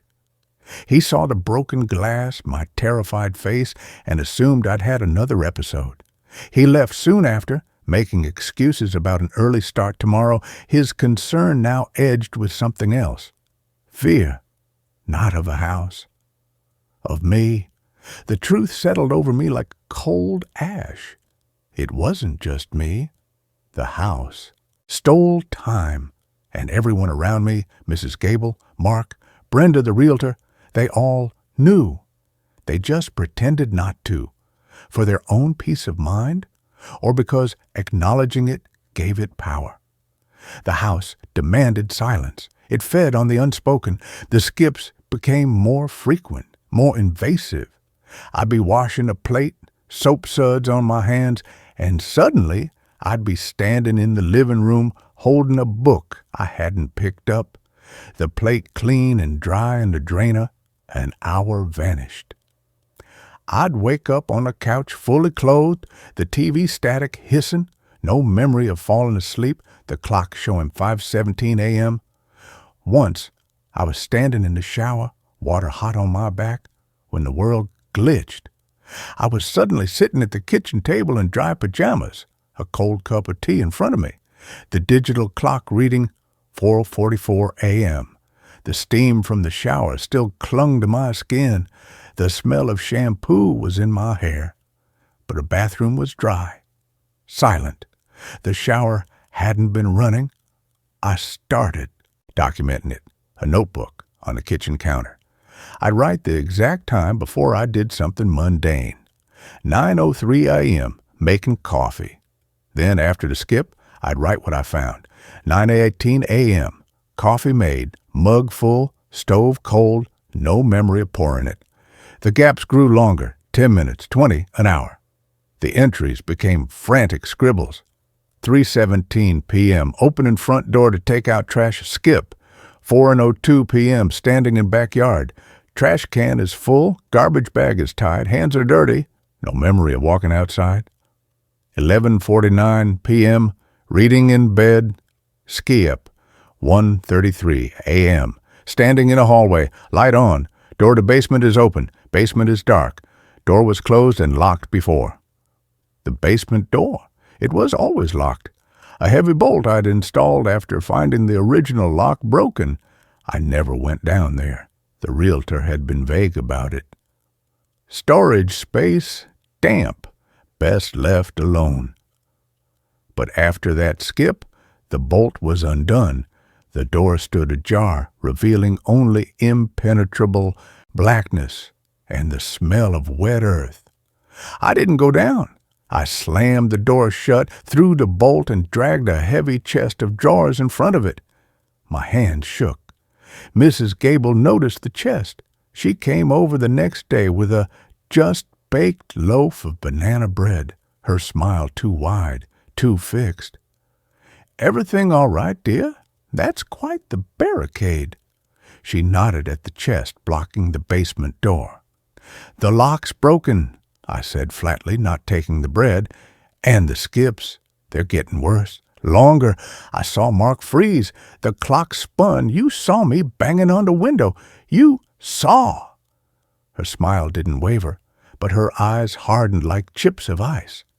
She set the bread down on the counter with precise care. "You need rest, real rest. This house, it's old.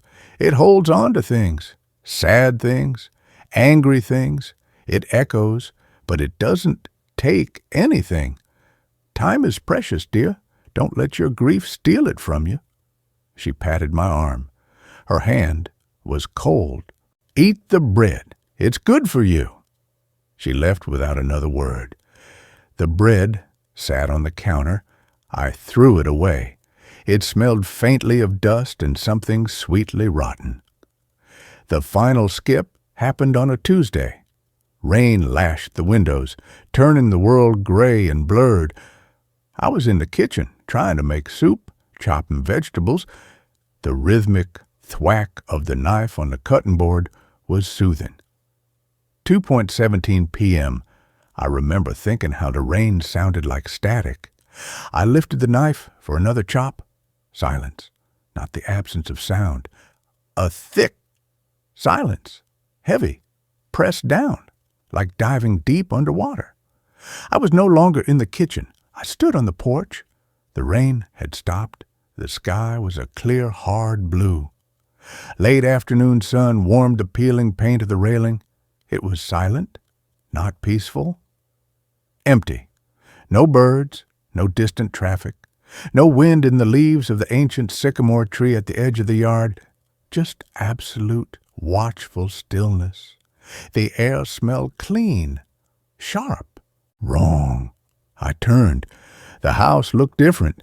The peeling paint was fresh. The sagging porch didn't sag. The windows gleamed.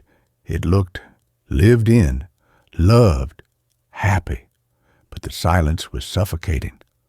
I walked down the porch steps. The grass was neatly trimmed. Mrs. Gable's garden next door was overgrown weeds and dead flowers. Her white picket fence was broken in one section. Her bungalow looked abandoned, windows dark, paint peeling worse than mine ever did. I walked to the sidewalk. The street was empty. No cars, no people. Mailboxes stood crookedly. One lay on its side.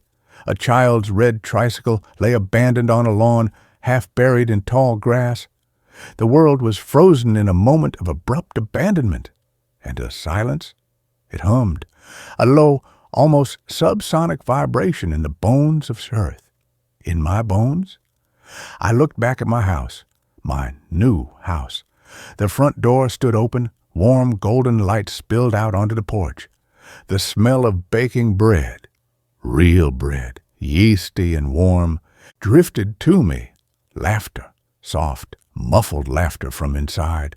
A woman's voice, warm and familiar, singing off-key. Sarah's voice. My breath caught. Hope, sharp and painful, lanced through me. I took a step towards the door, then another. The laughter swelled. I could almost see her in the doorway. The golden light beckoned. All the loneliness, the grief, the fractured time. It could end. I could step back into the life that was stolen. I reached the bottom step. The humming silence deepened. The golden light from the doorway flickered. For a fraction of a second, it wasn't warm light. It was the sickly yellow glow of a bare bulb in a damp basement. The laughter turned brittle, high-pitched. Not Sarah's voice. Something mimicking it. Something hollow. I stopped. My foot hovered over the bottom step. The open door wasn't an invitation. It was a maw. The house wasn't giving back time. It was offering to replace it, to replace Mimo, to fill the gaps it carved with something wearing my skin, humming a stolen song, living a stolen life in the stolen moments. The laughter cut off abruptly. The golden light winked out. The house stood dark and silent again, just an empty shell under the too bright sun. The silence pressed in, heavier than before, waiting. I didn't go inside. I turned and walked down the empty street, past Mrs. Gable's overgrown lot, past houses with dark windows and unmown lawns. I walked until my legs ached. The sun didn't move. The sky stayed that hard, empty blue. The silence didn't break. There were no skips here, only the endless humming now. When I finally turned back, exhausted, the street was different. Rain fell heavily, just as it had when I chopped the vegetables. My house looked old again, peeling paint, sagging porch. The front door was closed, locked. I let myself in.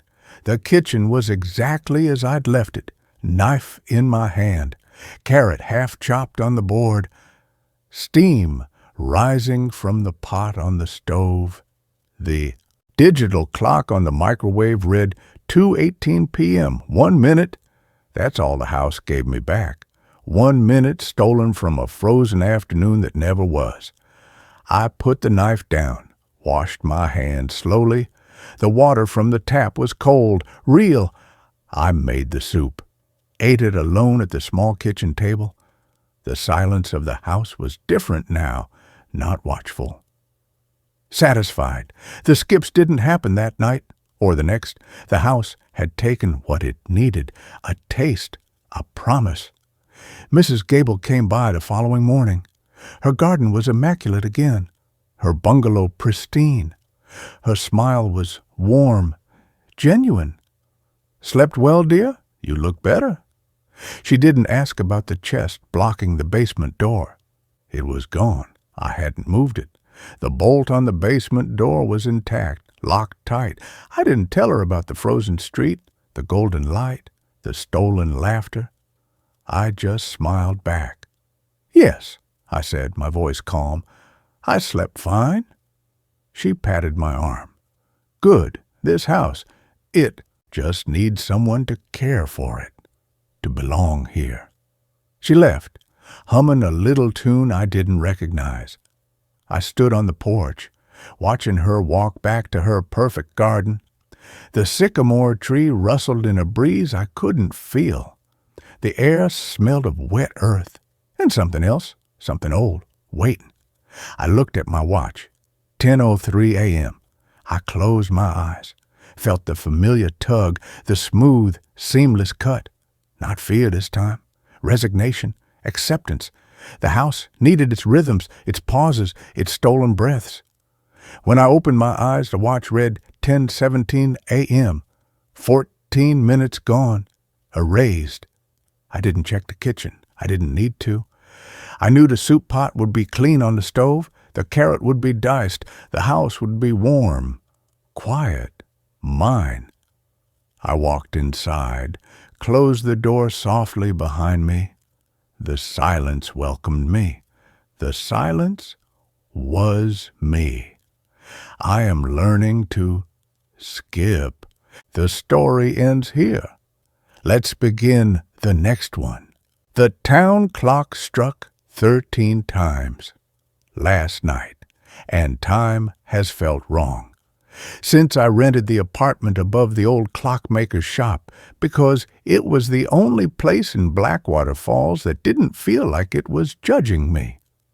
After the incident at the university, the retracted paper, the quiet conversations in hallways that stopped when I entered, the department chair's gentle suggestion that I take some time away, I needed somewhere anonymous. Somewhere the air didn't hum with professional disappointment. Blackwater Falls, a town of 3,000 souls nestled in a river valley 2 hours from anywhere that mattered, seemed perfect.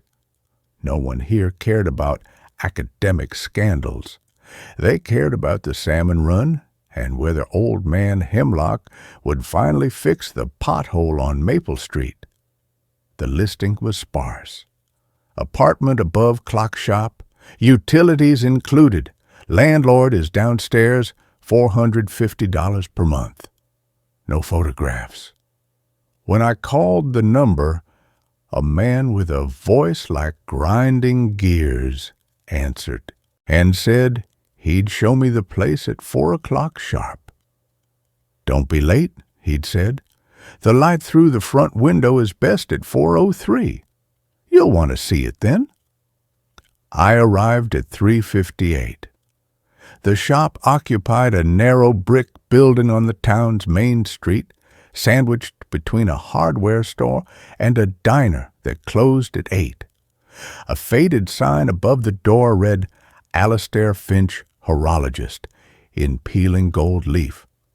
The display window was crowded with timepieces of every era, grandfather clocks with solemn brass pendulums, Art Deco mantel clocks with sunburst faces, pocket watches arranged like specimens in a naturalist's collection.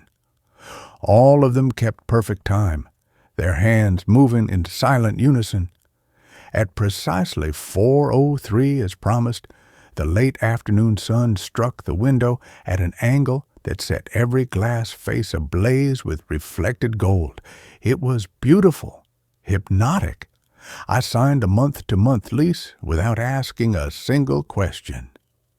Alistair Finch was a gaunt man in his 70s, with hands that seemed too large for his body, knuckles swollen with arthritis, yet moving with impossible delicacy when he demonstrated the apartment's quirks.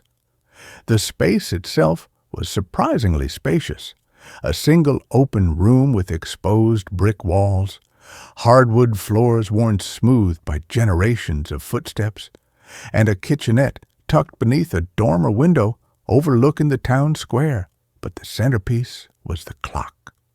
It dominated the far wall, an ornate regulator clock with a walnut case nearly 8 feet tall, its face a simple white enamel disc with black Roman numerals and slender blued steel hands. Unlike the clocks downstairs, this one had no visible pendulum or weights. It simply hung there, silent and authoritative. That's the town clock's sister, Alistair explained, following my gaze. Built by my great-grandfather in 1898.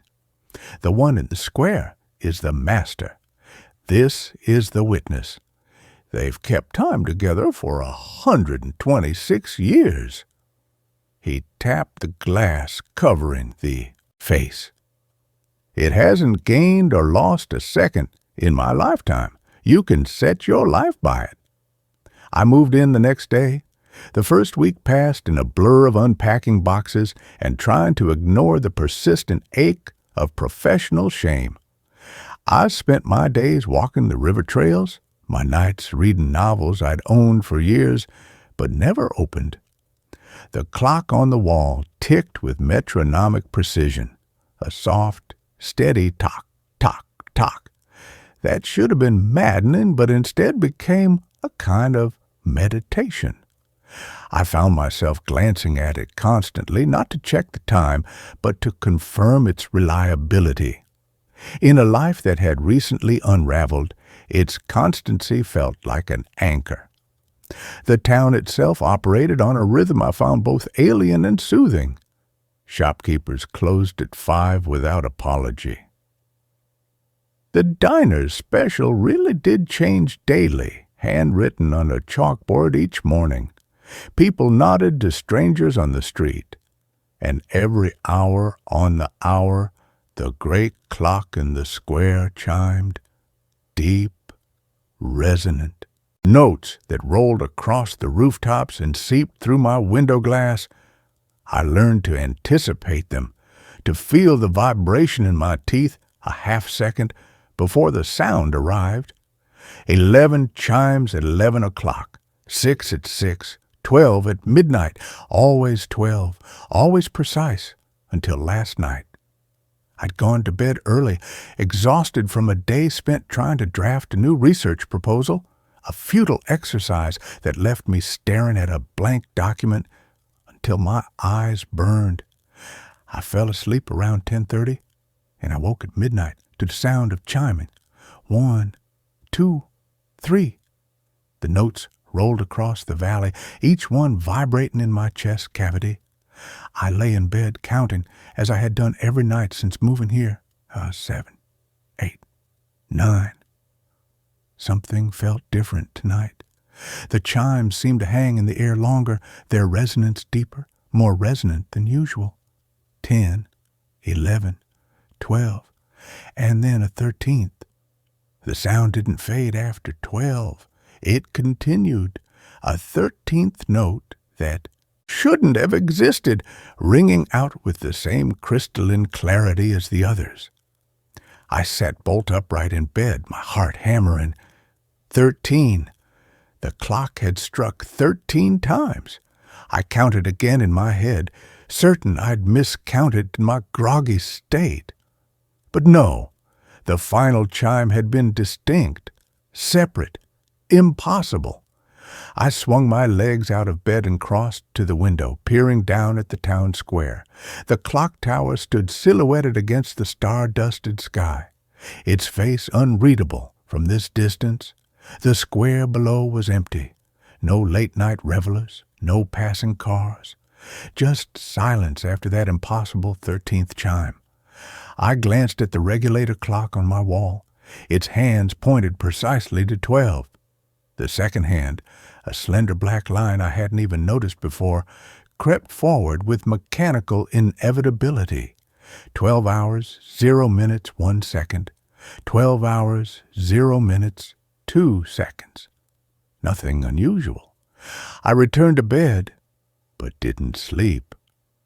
I lay there until dawn, listening to the hourly chimes resume their normal pattern. 7 at 7 a.m., 8 at 8. But something had shifted. The air in the apartment felt heavier, charged with a static tension that raised the hairs on my arms. When I finally rose at 8:30, I made coffee with trembling hands and tried to convince myself I'd dreamed the 13th chime. Sleep deprivation, stress, the mind playing tricks. Then I noticed the first discrepancy. I'd set my phone to charge overnight on the nightstand. When I picked it up, the screen showed 9:17 a.m. I glanced at the wall clock. Its hands pointed to 9:43, a 26-minute difference. I checked my laptop, 9:17. My wristwatch, which I'd wound that morning, 9:18. All my personal devices agreed. But the regulator clock insisted it was nearly 10. I stood frozen between the two times, my coffee cooling in my hand. This wasn't a battery issue or a time zone error. The wall clock was objectively, mechanically wrong. I descended the narrow staircase to the shop below, my footsteps echoing in the silence. Alistair was bent over a workbench in the back room, a magnifying loupe strapped to his forehead, tweezers in hand as he adjusted the escapement of a pocket watch. He didn't look up when I entered. "The clock upstairs is fast," I said, my voice tight. "By about 25 minutes. His hand stilled. Slowly, he set down the tweezers and lifted the loupe from his eyes. "Which clock?" "The regulator, the big one on the wall." He stood, wiping his hands on a cloth stained with oil. "Show me." We climbed the stairs together. He stood before the clock for a full minute, his head tilted, listening. Then he reached into his pocket and withdrew a small brass key. He inserted it into a nearly invisible keyhole beneath the numeral 6 and turned it twice. The clock emitted a soft click. He stepped back. "It's correct," he said quietly, "but my phone says 9:19. That clock says almost 10. "Your phone is wrong," he said, not unkindly. "The regulator doesn't lie. It hasn't lied since 1898. He left me standing there, returning to his workbench without another word.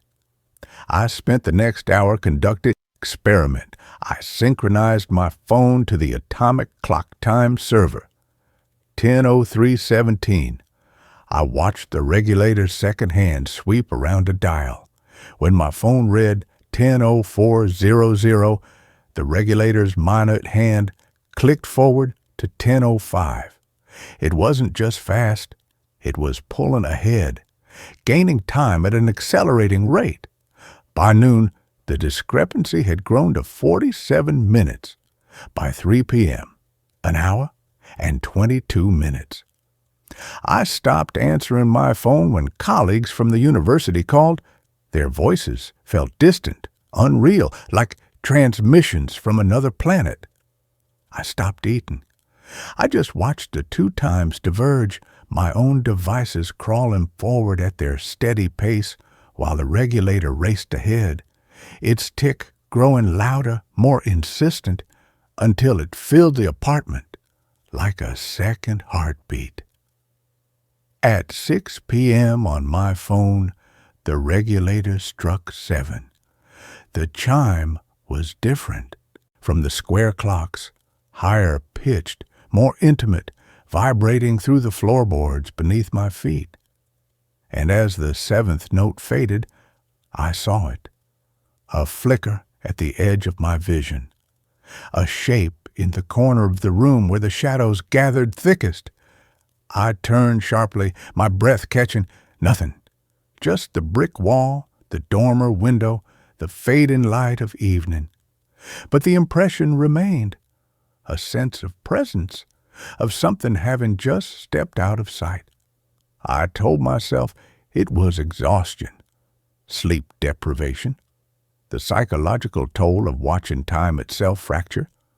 I forced myself to eat a piece of toast, to drink water, to sit on the edge of the bed and breathe deeply until my hand stopped trembling.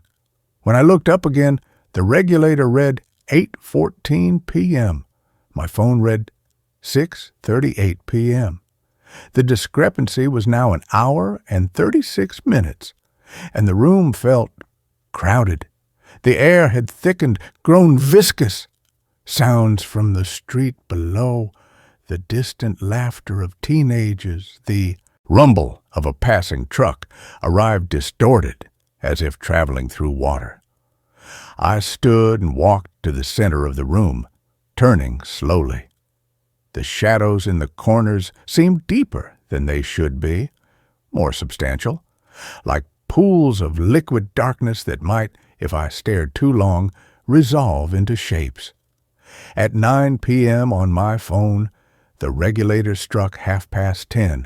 The chime hung in the air longer than usual, and in its resonance I heard something else. A whisper, so faint I might have imagined it. A single word. Soon. I spun toward the source of the sound. The room was empty, but the shadows in the northwest corner had coalesced. They held a form now, not human, not animal, but a suggestion of height and breadth that hadn't been there moments before, a silhouette woven from absence itself. I backed toward the door, my pulse roaring in my ears. The shadow thing didn't move. It simply waited, patient, certain. I fled downstairs, bursting into Alistair's shop without knocking. He was closing up, turning the key in the display case locks. "It's happening again," I gasped, my voice raw. "The clock, the shadows, they're—" He finished locking the final case and turned to face me. His expression wasn't surprise or concern. It was resignation, deep, weary resignation. "How far ahead is it?" he asked softly. "Almost 2 hours." He nodded slowly, as if confirming a diagnosis he'd long expected. "Then we have until midnight." His midnight. Whose midnight? What's happening? Alistair gestured to 2 stools beside his workbench. We sat. For a long time, he simply stared at his hands, those enormous arthritic hands that could coax time itself into submission. Finally, he spoke. "In 1898, my great-grandfather built the town clock. He was a genius with gears and springs, but he was also a man haunted by loss. His wife, Eliza, died in childbirth that spring. The baby, a boy, lived only 3 hours."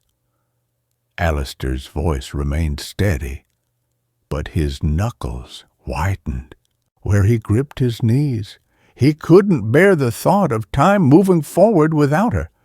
So when he built the clock, he didn't just build a timekeeper, he built a cage. I stared at him, not understanding. He designed the mechanism to hold a single moment, a perfect, frozen instant of happiness he'd shared with Eliza on their wedding night. He believed that if he could anchor time to that moment, he could keep her with him forever, not as a ghost, but as a constant, a presence in the fabric of seconds and minutes. Alistair looked up, his eyes ancient in the lamplight. The clock worked for one night. At midnight, it struck 13 times. The 13th chime binding that perfect moment to the mechanism.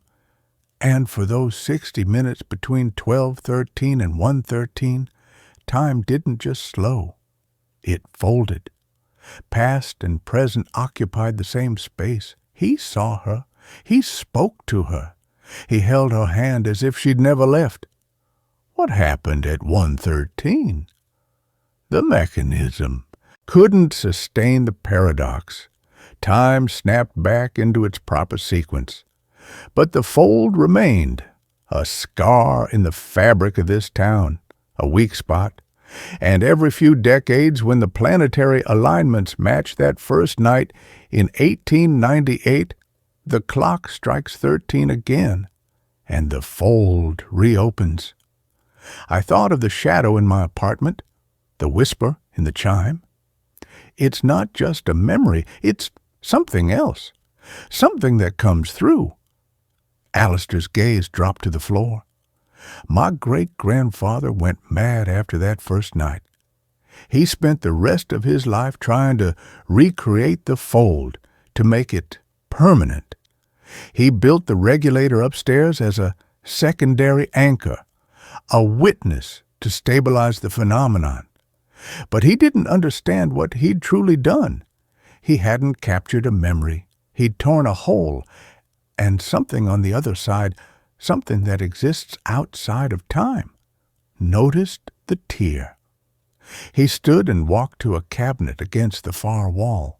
From a locked drawer, he withdrew a leather-bound journal, its pages brittle with age.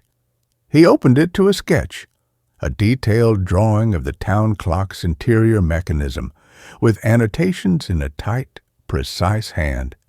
But in the margin, another drawing, a formless shape with too many angles, surrounded by the words, "It watches from the between places. It hungers for sequential time." "The entity doesn't want to hurt us," Alistair said, closing the journal. "It wants to consume us, to unravel our moments and experience them all at once, birth and death simultaneous, joy and grief indistinguishable. It sees linear time as a feast, and every time the clock strikes 13, it gets a taste." We sat in silence for a long time. Outside, the town carried on, oblivious. A car passed. Someone laughed on the sidewalk. Normal life continuing just yards from the unraveling of reality itself. "How do we stop it?" I finally asked. "We don't stop it," Alistair said softly. "We survive it. The fold lasts exactly 60 minutes, from the 13th chime until the clock strikes 1:13. During that hour, time becomes permeable. Past, present, and future bleed together. The entity can reach through, but it can't cross completely unless someone invites it, unless someone acknowledges it directly." He fixed me with a piercing gaze. "Don't look at the shadows. Don't speak to whispers. Don't answer when it calls your name. Most importantly, don't look at the clock when it strikes 1:13. Whatever you see reflected in that glass face, it isn't you." He stood and took my arm, his grip surprisingly strong. "Go upstairs. Lock the door. Sit with your back to the clock. Keep your eyes on your phone, on real time. When you hear the 13th chime for 1 o'clock, close your eyes and count to 60. Don't open them until you hear the town clock strike 2. If you do these things, you'll survive the hour. You'll wake tomorrow to a world where time has healed itself, where none of this ever happened." He released my arm and turned back to his workbench. "I'll be here, downstairs. If you hear me call your name, don't answer. It won't be me." I climbed the stairs on legs of lead. The apartment felt different now, charged, expectant. The regulator clock ticked louder than ever, each tock a hammer blow against the walls of reality. I positioned myself on the bed with my back to the clock, my phone clutched in my hand. 10:47 p.m. according to atomic time. The regulator would strike 11 soon, then 12. Then the chimes came precisely on the regulator's hour, 11 notes that vibrated through the floorboards. Then, at what my phone insisted was 11:23 p.m., the 12th chime. I closed my eyes, counting the seconds, waiting. The 13th chime struck at 11:24 p.m. on my phone. It was different this time. Not a clean, resonant note, but a distorted sound that seemed to tear at the air itself. A sound that existed partially outside the range of human hearing, vibrating in my teeth and bones rather than my ears. And with it came a pressure change, a sudden drop in atmospheric weight that made my ears pop violently. I kept my eyes squeezed shut, but I could feel it. The room had changed. The air grew cold, bitterly cold, the kind of cold that has no source, no draft, no explanation. My breath plumed before me though my eyes remained closed, and the shadows, I could feel them moving, not shifting with changing light, but flowing like liquid across the floorboards, pooling in the corners, deepening into something substantial. A whisper right beside my ear, "Open your eyes." I pressed my eyelids tighter together, gripped my phone until my knuckles ached. "You want to see her again," the whisper coaxed. "Sarah, before the papers, before the shame, she's here, just turn around." My breath caught. Sarah, my ex-wife. The name struck with physical force. How did it know? How could it know the precise shape of my regret? She's standing behind you, smiling, the way she did on your honeymoon. Turn, just turn. Tears leaked from the corners of my eyes. I wanted to turn. God, I wanted to turn, to see her face one more time, untouched by disappointment, by the slow erosion of love, to have 60 minutes with the woman I'd failed before I'd even realized I was failing her. But Alistair's warning echoed in my mind. Don't acknowledge it. I shook my head violently. "No," I whispered. The temperature in the room plummeted further. My teeth chattered uncontrollably. The shadows flowed closer. I could feel their cold presence inches from my skin. Something brushed against my shoulder, not a hand, not anything with fingers, but a pressure, a weight, like a heavy cloth settling over me. "You left her," the whisper hissed, its tone shifting from coaxing to venomous. "You buried yourself in work while she drowned in silence. You deserve to see what you destroyed. Turn. See her face when she realized you had never really been there." Images flooded my mind, not memories, but perfect, painful reconstructions. Sarah sitting alone at our kitchen table, staring at her untouched dinner. Sarah crying silently in the shower so I wouldn't hear. Sarah packing her suitcase the morning she left, her movements efficient, final, each image accompanied by a fresh wave of that impossible cold.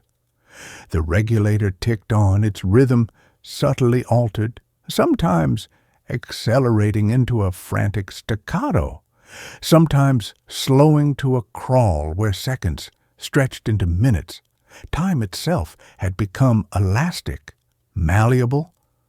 I could feel moments slipping past me like water through cupped hands, yesterday's regret bleeding into tomorrow's anxiety, childhood shame merging with adult failure, all of it present simultaneously, all of it real. At what my phone told me was 12:17 a.m., the regulator began chiming again. 1, 2, 3. I counted along with the distorted notes, my entire body rigid with terror. 10, 11, 12, 13. The 13th chime for 1 o'clock tore through the apartment like a physical force. The windows rattled in their frames, the floorboards groaned, and the whisper became a voice, clear, distinct, speaking directly into my mind with my own voice, my own cadence, my own deepest self-loathing. Look at the clock. See what you become. See the hollow man who trades truth for approval, love for ambition. See yourself as you truly are. My neck muscles ached with the effort of keeping my head forward. Every fiber of my being screamed to turn, to look, to confront the truth of my own failure. The shadows pressed against me from all sides, now cold and heavy and hungry. Something touched my cheek, a sensation like frozen silk dragging across my skin. Turn, see, know. With a sob tearing from my throat, I wrenched my head to the side, not toward the clock, but toward the dormer window. A mistake, a catastrophic error. Reflected in the dark glass was the room behind me, and in that reflection I saw it. Not a monster, not a demon, but a version of myself, older, gaunt, eyes hollowed by decades of regret, standing beside the regulator clock, and between us, woven from shifting shadows, stood the entity. It had no fixed form, but suggested height and impossible angles, a presence that hurt to look at directly. And it was reaching for me, not with hands, but with tendrils of distorted time itself, unraveling the moments of my life as it drew them into its formless body. I saw flashes within those tendrils, my 5th birthday party dissolving into my father's funeral, my wedding vows merging with Sarah's departure, the triumphant moment of my first published paper collapsing into the shame of its retraction, all moments becoming one moment, all time becoming no time. The reflection me turned its head and looked directly at me through the glass. Its lips moved. "Let go," it mouthed. "It's easier this way." I tore my gaze from the window and slammed. My eyes shut again, curling into a ball on the bed. My phone clutched against my chest like a holy relic. 12:23 a.m. 37 minutes until 1:13. 37 minutes until the final chime that would either seal the fold or pull me through it forever. The entity didn't speak again. It didn't need to. It simply waited, its cold presence seeping into my bones, its hunger a physical pressure against my mind. I felt time stretching around me, minutes elongating into hours, seconds compressing into instants. I relived my entire life in fractured flashes, learning to ride a bike, my first kiss, the moment I knew I loved Sarah, the moment I knew I'd lost her. All of it happening at once, all of it real, all of it mine to lose. At 12:58 a.m. on my phone, the regulator began its final sequence. 1, 2, 3. I counted along, tears streaming down my face, my body shaking with cold and terror. 10, 11, 12. Silence. A single, endless second stretched between 12 and 13. In that silence, I felt the entity lean closer, felt its hunger like a vacuum pulling at my soul, felt the fabric of my timeline straining, ready to snap. 13. The 13th chime for 1 o'clock wasn't a sound at all. It was an absence, a silence so profound it swallowed all other noise, all other sensation. In that silence, I felt myself beginning to unravel, felt moments of my life peeling away like pages from a book, drifting toward the entity's waiting form. But I held on, clutched my phone tighter, focused on the single steady number glowing on its screen. 1 a.m., real time, my time, the time I had earned through living, through failing, through continuing anyway. The silence broke, not with a chime, but with a sound like tearing fabric.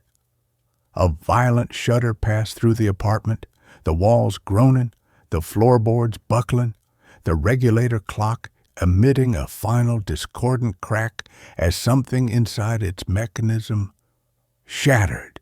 And then stillness. Warmth returned to the room in a gentle wave.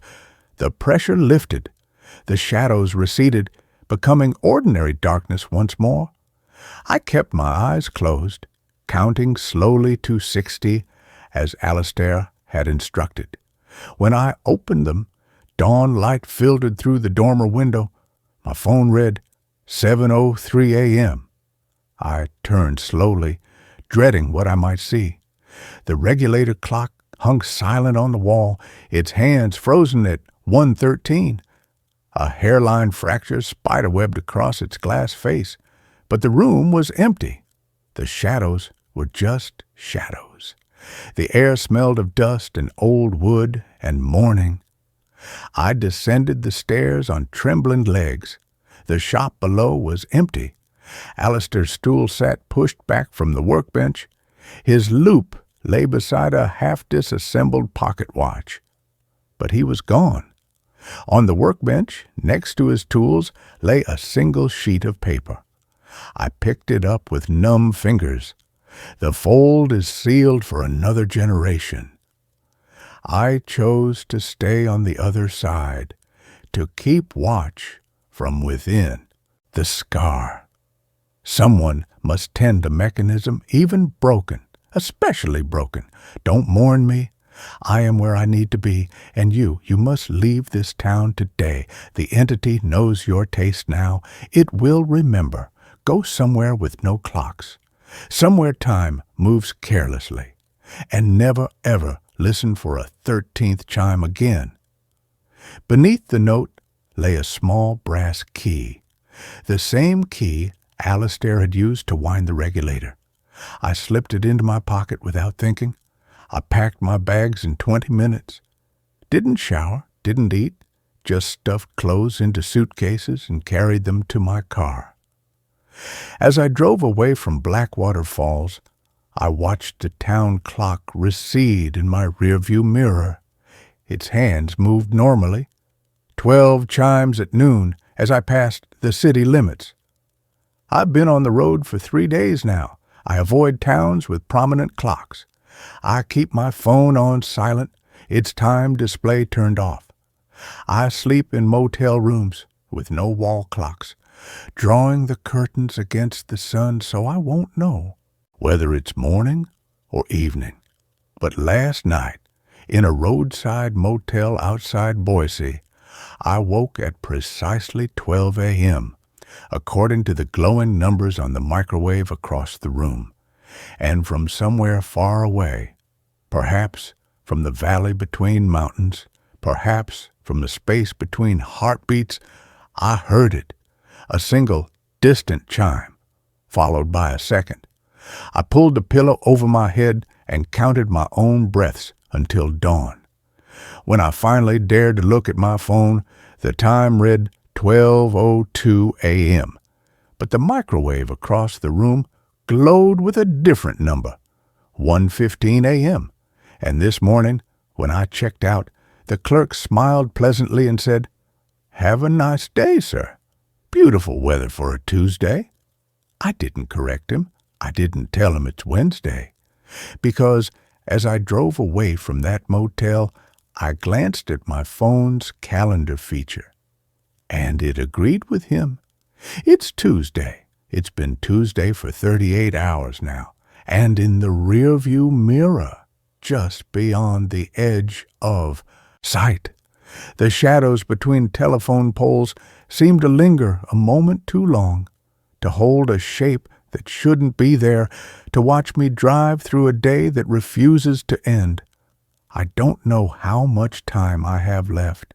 I don't know if time even means anything anymore, but I keep driving, eastward, away from the mountains, away from the valley, away from the clock that struck 13 times and taught me that time isn't a river flowing in one direction. It's a room, and some rooms have doors that shouldn't exist, and some things wait on the other side of those doors, patient and hungry, knowing that everyone sooner or later checks the time. And so, this story comes to an end. Let's start another. The Night Courier. I am writing this on a burner phone I bought at a gas station in New Mexico. I have taped over the camera lenses with electrical tape. I have removed the SIM card 3 times in the last hour just to be sure. My hands are shaking so badly that autocorrect is the only reason this is legible. I don't know who will read this. I don't know if it matters. But I have to leave a record. If you live in the Midwest, specifically along the I-80 corridor, and you see an ad for a private courier night shift offering $2,000 a week for delivering medical supplies, scroll past it. Burn your computer, throw your phone in a river, do not call the number. I was living in my van in a Walmart parking lot in Iowa. I had lost my job at a distribution center because of restructuring, which is corporate speak for we found a robot that works cheaper than you. I was down to my last tank of gas and a bag of stale pretzels. I needed money fast. I found the flyer taped to a lamp post near the store entrance. It was simple, black text on yellow paper. Courier wanted. Nights only. High pay. Discretion required. Call Mr. Vance. I called. A man answered on the second ring. His voice was smooth, calm, like a late-night radio DJ. "Can you drive a manual transmission?" he asked. "Yes," I lied. "I could learn." "Are you comfortable with long distances in the dark?" "Yes." "Can you follow instructions without asking questions?" "For $2,000 a week? I'll drive blindfolded." He chuckled. It was a dry sound. "Meet me at the rest stop off exit 240 at midnight. Look for the black sedan."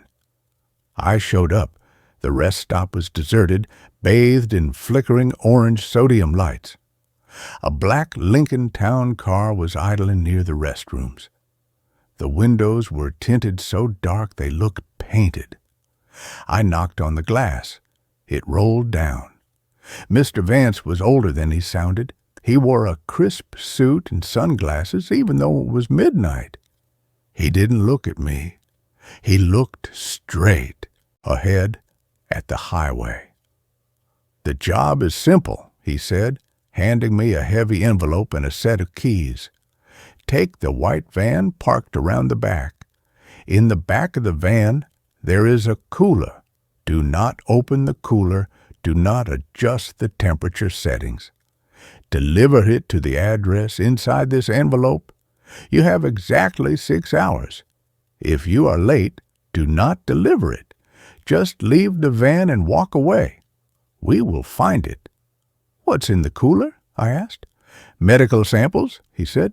"Very sensitive, very expensive, and very volatile." He handed me $500 cash. "For gas and food. You get the rest upon delivery." I walked around the building. There was a white Ford Transit van. It looked normal, except the windows were painted over with white paint from the inside. I unlocked it and got in. It smelled of bleach and ozone. The cooler was in the back. It was a heavy industrial metal box bolted to the floor. It had a digital display on the lid. "30 at the craft." It hummed loudly. I opened the envelope. The address was a farmhouse in Nebraska, 400 miles away. I started driving. The first 2 hours were fine. Just me, the road, and the hum of the cooler. The hum was annoying, a low-frequency vibration that rattled my teeth. Vroom, thump. Vroom, thump. Around 2 a.m., I was in the middle of nowhere. Cornfields stretched out on both sides of the highway, endless walls of black stalks. That's when the cooler started making noise. Thump. It sounded like something heavy hit the inside of the lid. I checked the rearview mirror. The cooler was vibrating. Thump, thump. "It's just the compressor," I told myself. "Old fridge unit." Then a voice came from the back of the van. "Let me out." I slammed on the brakes. The van skidded to a halt on the shoulder. I turned around, heart pounding. "Hello?" Silence. Just the hum of the cooler. I waited a minute. Nothing. "Sleep deprivation," I muttered. "Too much coffee." I merged back onto the highway. 10 minutes later, it happened again. "It's cold in here." It was a child's voice, a little girl. I swerved, almost hitting a guardrail. I pulled over again. I grabbed the tire iron from under the seat. I crawled into the back of the van. The cooler sat there, innocent and cold. "Is someone in there?" I yelled. No answer. I put my ear against the metal lid. Scratch, scratch, scratch. Fingernails on metal. Frantic scratching. "Please, mister," the girl's voice whispered, muffled by the insulation. "I can't feel my fingers. Let me out." My stomach dropped. Medical samples, my ass. I was trafficking a kid. I was a monster. I grabbed the latch on the cooler. I had to open it. I had to save her. But then I remembered Vance's words. Do not open the cooler. And very volatile. What if it wasn't a kid? What if it was a recording? A trick? I looked at the digital display, 30 ideograph. If there was a kid in there, she was freezing to death. I made a decision. I popped the latch. The lid hissed. As the seal broke, cold air rushed out, smelling of formaldehyde and copper. I threw the lid open.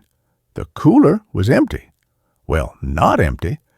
There was a small glass vial in the center, sitting in a foam cutout. Inside the vial was a dark purple liquid that swirled on its own. But there was no girl, no source of the scratching. I stared at it. I touched the inside walls. Solid metal. Then the liquid in the vial stopped swirling. It pressed against the glass, forming a tiny face, a screaming face. And the voice came from the vial. You let the cold out. The voice wasn't a little girl anymore. It was deep, demonic, vibrating in my skull. I slammed the lid shut and latched it. My hands were shaking. I climbed back into the driver's seat. Just deliver the package, I chanted. Just deliver the package. I drove faster, 90 km/h. But now the van wasn't alone. I looked in the side mirror. A car was following me, a black sedan, no lights. I sped up. It sped up. I took an exit onto a dirt road, trying to lose it. The sedan followed, its tires crunching on the gravel. I was miles from the drop-off. The cornfields were closing in. Suddenly the cooler started screaming. Not a voice. A high-pitched electronic shriek that pierced my eardrums. The display on the lid was flashing red. Containment breach. Temperature rising. 40 degree, 45 degree, 50 degree. The heat coming off the cooler was intense. It was heating up from the inside. Burn, the voice screamed from the back. Burn it all. The black sedan rammed the back of the van. Crash. I lost control. The van spun out, sliding into a ditch. The engine died. Silence. I sat there, dazed. My head hit the steering wheel. Blood trickled into my eye. I saw headlights approaching. The sedan stopped at the top of the ditch. Doors opened. 2 men in suits got out. They wore gas masks. They walked down the slope toward the van. I grabbed the tire iron. I wasn't going down without a fight. But they didn't come for me. They went to the back doors. They ripped them open. One of them pulled a device out, a flamethrower. Wait, I screamed. I'm in here. They ignored me. The man with the flamethrower aimed it at the cooler. Whoosh! A jet of fire engulfed the back of the van. I scrambled out the driver's side door, crawling into the cornfield. The heat was searing. The van exploded. Boom! I covered my head as metal debris rained down. I peeked through the corn stalks. The cooler was glowing red-hot in the wreckage. But it wasn't melting. It was opening. The lid flew off, and something rose out of the fire. It wasn't a liquid anymore. It was a cloud, a purple, swirling cloud of smoke that took the shape of a man, a giant, towering man made of shadow and gas. The men in suits didn't run. They stood there, calm. One of them pulled out a specialized vacuum device, like a Ghostbusters pack. They turned it on. A vortex of suction pulled at the smoke creature. The creature roared.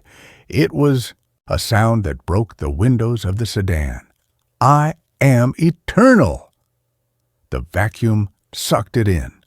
Slowly, inch by inch, the purple smoke was dragged into the containment unit.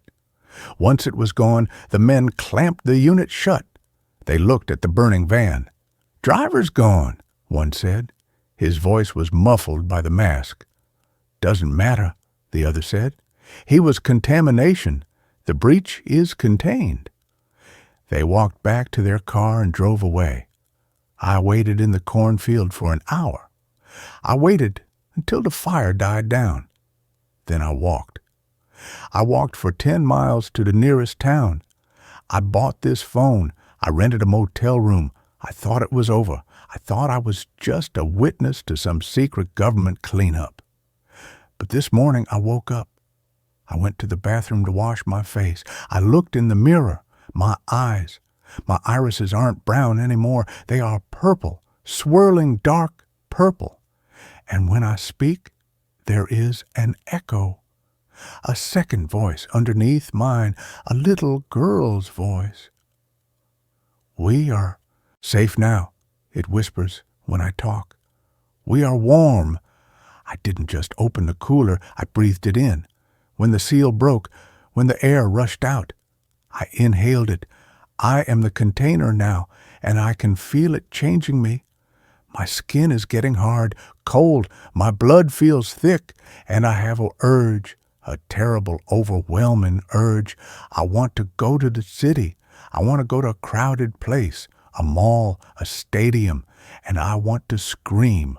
I want to open my mouth and let it all out. I am fighting it. I am driving into the desert. I am going where there are no people. But the voice is getting louder. "Share us," it says. "Share the gift. If you see me, if you see a man with purple eyes driving the stolen car, run. Don't let me speak. Because I think if I scream, the world ends." And with that, this story is over. Now, a new story begins. The man I see in my dreams is now appearing in reflections around me. I moved into the Willow Street apartment because it was the only place I could afford after the layoff. The rent was suspiciously low for a one-bedroom in the city, but the listing photo showed sunlit hardwood floors and a clawfoot tub in the bathroom, a relic in this neighborhood. The landlord, Mrs. Gable, was a brisk woman in her 60s who met me at the door with a clipboard and keys. "Utilities included, but the hot water's temperamental," she'd said, not making eye contact. "And the mirrors, well, they're old. Don't stare too long." I laughed it off as eccentricity. The apartment itself was charmingly shabby. High ceilings, dusty crown molding, and those floor-to-ceiling windows in the living room that flooded the space with afternoon light. The bathroom mirror, framed in tarnished silver, was huge, almost swallowing the entire wall above the tub. It felt like a stage for solitude. I didn't think much of it. Mirrors were just glass and backing until the dreams started. It began 3 nights after I moved in. I dreamed of a man standing at the foot of my bed, not threatening, just present. He wore a dark, old-fashioned suit, like something from the 1940s, with a high collar and no tie. His face was gaunt, pale as skim milk, with deep-set eyes that held no light. He never spoke. He just watched me sleep. I'd wake gasping, drenched in sweat, the digital clock on my nightstand always reading 3:17 a.m. The first time, I blamed stress. The second, bad takeout. By the third night, a cold certainty settled in my gut. He was real in the dream. Not a shadow, not a blur. His suit had a subtle pinstripe. His left hand was tucked into his pocket. The right hung loose, fingers slightly curled. I could see the chipped paint on his thumbnail. When I woke, the room felt colder, the silence heavier, as if the air itself had been holding its breath. Then came the reflections. I was brushing my teeth one Tuesday morning, still half asleep, when I caught movement in the bathroom mirror. Just a flicker at the edge of my vision. I turned, expecting Mrs. Gable's cat, which sometimes prowled the fire escape, but the window was empty. When I looked back at the mirror, my own tired face stared back, but behind my shoulder, deep in the reflection of the hallway, a shape stood in the doorway. Tall, thin, wearing a dark suit. My blood turned to slush. I spun around. Nothing. Just the empty hallway. I told myself it was a trick of the light, the warped old glass, sleep deprivation. I took a photo with my phone to prove it was nothing. The image showed only my startled face and the empty doorway behind me. But that night, scrolling through my gallery, I zoomed in on the mirror's reflection in the photo. There, barely visible in the smudged glass, was the faint outline of a man's shoulder and the edge of a stiff collar. I stopped using the bathroom mirror after that. I'd wash my face hunched over the sink, eyes squeezed shut, or use the tiny magnifying mirror on the inside of the medicine cabinet. But the reflections found other surfaces. The window above the kitchen sink became a nightmare. One evening, as I washed a plate, the city lights outside cast a dim glow through the glass. In that reflection, superimposed over the dark silhouette of the apartment building across the street, stood the man, not in the hallway this time, right behind me in the kitchen. I dropped the plate. It shattered on the floor. I whirled around, heart hammering against my ribs. The kitchen was empty. Only the broken ceramic at my feet and the drip of the faucet. I took another photo. Again, the image showed nothing but my own pale, terrified face and the ordinary kitchen behind me. But later, zooming in on the window's reflection, within the photo, I saw him. Clearer this time. His gaunt face, those depthless eyes fixed not on the camera, but on me in the reflection. His right hand was no longer curled. It was pressed flat against the glass from the other side. I started documenting everything, screenshots of the zoomed-in anomalies in my photos, notes in my phone. 3:17 a.m. Dreamt of him again. Felt cold spot near closet after waking. Octa 12. Saw reflection in toaster window while making breakfast. Faint outline of hat brim. I showed the photos to my sister Maya over video call. She squinted at her screen. "Babe, that's just a shadow or a glitch. Your phone camera's cheap." She paused. "You look exhausted. Are you sleeping?" I wasn't. I'd started sleeping with the lights on, the hallway lamp burning all night. I piled chairs against the bedroom door, a flimsy barrier against a man who only existed in glass and dreams. Maya made me promise to see a doctor. I scheduled an appointment for Monday. Anything to feel normal. The breaking point came on Saturday night. A storm rolled in, lashing rain against the windows, turning the glass into rippling, distorted mirrors. The power flickered, died, then surged back with a groan. I was in the living room trying to read by candlelight when lightning flashed. For a split second, the entire room was bleached white. In that frozen instant, every window, every dark TV screen, every polished surface became a mirror. And in every single one, he was there. Not just in the reflections of the room, he was in the reflections themselves. In the rain-streaked window, he stood on the fire escape outside, pressed against the glass, his face flattened grotesquely against the pane. In the dark screen of the turned-off television, he sat cross-legged on my sofa, watching me read. In the shiny surface of the candlestick holder, his tiny, distorted face peered up at me. He wasn't behind me anymore. He was everywhere. The light caught a surface, The thunderclap that followed shook the walls. I screamed, dropping the candle. Wax splattered the floor. I fumbled for my phone, trembling so badly I could barely unlock it. I opened the camera, pointed it at the nearest window. The flash fired. The photo was a mess of rain and glare, but in the center, clear as a knife cut, was his face. Not a shadow, not a trick. His left eye had a cataract, a milky film over the iris. I'd never noticed that detail before. It was real. He was real. I didn't sleep that night. I sat on the floor in the corner farthest from all windows and mirrors, knees drawn to my chest, phone clutched like a talisman, the flashlight beam cutting a shaky path through the dark. I stared at the bathroom door. It was closed. The huge mirror was behind it. Safe.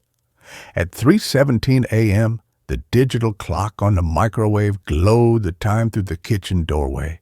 My eyelids grew heavy despite the adrenaline.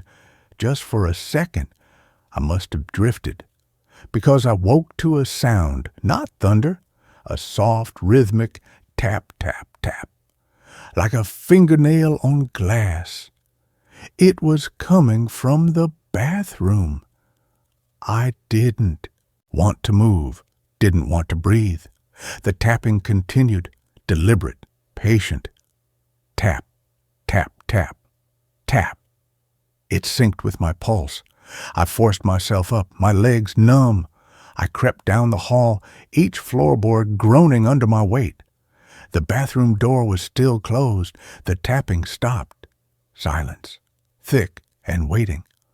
I pressed my ear to the wood. Nothing. I took a deep breath, gripped the cold brass knob, and yanked the door open. The bathroom was empty. The small window was latched. Rain streamed down the outside. The claw-foot tub sat in shadow. And the mirror. The mirror was covered. Mrs. Gable had left an old floral bedsheet draped over it when I moved in, tucked tightly around the frame. I'd forgotten. Relief washed over me so intense I almost wept. He couldn't get in. The sheet was a barrier. I leaned against the doorframe, letting out a shaky breath. Then I saw it. At the very bottom edge of the sheet, where it brushed the floor, a single drop of water had fallen from the damp window ledge above. It landed on the sheet's hem and spread. Not clear water, a dark, viscous red, like old blood. I backed out of the bathroom, slamming the door shut. I locked it. I dragged my desk chair from the bedroom and wedged it under the knob. It wasn't enough. I needed to see. I needed proof it wasn't just me unraveling. I remembered Mrs. Gable's offhand comment, "Don't stare too long." I called her at 4:03 a.m. Her voice was thick with sleep and irritation. "What now? Burst pipe?" "It's the mirror," I whispered, my voice raw. "The man in the mirror. He's—" She cut me off. Her tone shifted, not angry, resigned, heavy. "Oh, it started for you?" A long pause. The sound of a match striking. That apartment. It belonged to my grandfather, Arthur Gable. He was a watchmaker, quiet man. Died in that bathroom in 1947. Heart attack, they said. But he'd been unwell, paranoid. Said a man watched him in the mirrors. A man who didn't belong. Grandfather covered all the mirrors with sheets. Stopped leaving the apartment. One night, the neighbors heard screaming. When they broke down the doors, he was in the tub, fully clothed. The mirror was uncovered, and he'd tried to break it with his bare hands. Glass everywhere, cuts all the way up to his elbows. Her voice dropped to a whisper. They found a note, just 2 words. He followed. The man in the mirror, he doesn't just watch, dear. He replaces. Slowly. He takes the spaces where you're not looking, where the light doesn't reach, where you forget to check. I hung up. The chair under the bathroom knob felt flimsy as paper. I spent the rest of the night sitting in the hallway, back against the bedroom door, facing the bathroom. The sheet-covered mirror was a pale ghost in the dark. I didn't sleep. At dawn, weak gray light seeped through the living room windows. I called Maya, told her everything. She came over within the hour, took one look at my face, and didn't argue. "We're getting you out of here, now." She helped me throw clothes into a suitcase. I avoided the bathroom, avoided every reflective surface. When I grabbed my toothbrush from the kitchen sink, I kept my eyes down, focused on the drain. But as I turned to leave, I caught my reflection in the dark oven door, and behind my shoulder, in that small, curved surface, tall and still in his dark suit, stood Arthur Gable's watcher. His head was tilted. His cataract-clouded eyes seemed to follow me as I backed away. Maya drove me to her place. Her apartment was modern, minimalist, no large mirrors, just small ones in the bathroom and a polished stainless steel kettle. I felt safe. For 3 days, I slept on her couch, lights blazing.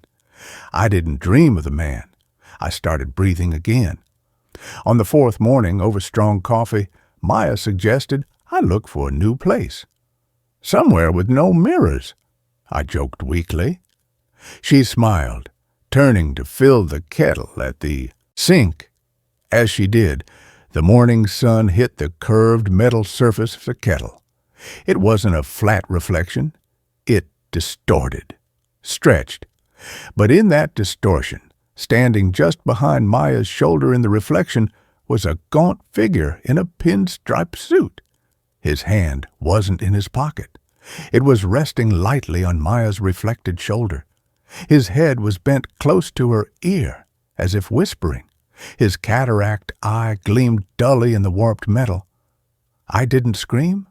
I didn't move. Maya turned, kettle in hand. "You okay? You're white as a sheet." "Fine," I whispered, my voice cracking. "Just tired." She frowned, but let it go. After she left for work, I locked myself in her tiny bathroom. The mirror above the sink was small, framed in chrome. I covered it with a towel, but in the shower later, the glass door fogged unevenly. Where condensation didn't cling, clear patches formed.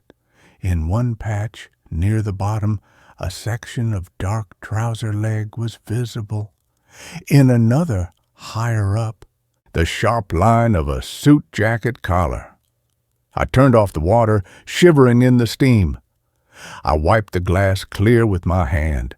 For a second, the entire door was transparent. And in that reflection, standing directly behind where I'd been, water dripping from his hair, his suit soaked through, stood the man. His lips were slightly parted, not smiling, not frowning, waiting. His right hand was raised, palm flat against the glass, exactly where my shoulder had been moments before. I moved out of Maya's that afternoon. I couldn't do that to her. I found a cheap motel on the outskirts of town, generic, modern, with plastic fixtures and a tiny mirror glued to the back of the door. I covered it with a t-shirt. The room smelled of bleach and stale cigarettes. That night, I slept fitfully. At 3:17 a.m., I woke to the hum of the neon sign outside buzzing through the thin walls, and to a new sound, soft, wet, like bare feet on linoleum. Slick, slick, slick. It was coming from the bathroom. The door was closed. I held my breath. The sound stopped. Silence. Then a slow, deliberate tap, tap, tap on the bathroom door. Not fingernail on wood, fingertip on glass, on the mirror behind the door. I didn't open it. I packed my bag in the dark and fled to my car. I drove until dawn, stopping at a roadside rest area. Exhaustion pulled at my bones. I reclined the seat, just for an hour. Just until the sun was fully up, I must have slept. I woke to weak sunlight glinting off the dashboard. And in the side view mirror, angled towards the driver's seat, I saw him. Not a reflection of parking lot behind me. Him, sitting in the passenger seat. His dark suit, stark against the gray upholstery. His hands folded neatly in his lap. His cataract eye fixed on my sleeping face in the mirror. His lips moved. No sound came through the glass, but I read the shape of the words clearly. Almost home. I haven't slept in a bed since. I move constantly. Motels, bus stations, park benches at dawn. I avoid glass. Cover any reflective surface with cloth, tape, my hands. But he's always there. In the dark window of an abandoned storefront as I walk past. In the polished hood of a parked car. In the screen of my dying phone when I check the time. He's closer now. Sometimes, in the reflection, his hand isn't just pressed to the glass. His fingers are through it, slightly, as if the barrier is thinning. Last night, in a 24-hour diner with windows fogged from the rain, I caught my reflection in the chrome napkin dispenser. And in that tiny, curved surface, he wasn't behind me. He was standing beside my reflection, his shoulder almost touching the reflection of mine, his head tilted towards my reflected ear. And this time, when his lips moved, I heard it. A dry whisper that didn't come from the dispenser, but from the air right beside my actual ear, cold as grave soil. The gaps are smaller when you're tired. Let go. I'll keep watch. I dropped the coffee cup. Hot liquid splashed my hands, but I barely felt it. I ran. I'm writing this now in the public library under the harsh fluorescent lights. I keep my head down. I don't look at the glass doors, but I can feel it. The exhaustion pulling at my eyelids, the way the light on the librarian's eyeglasses catches and glints, the smooth, dark surface of the computer monitor in front of me. It's only a matter of time before I close my eyes. Just for a second.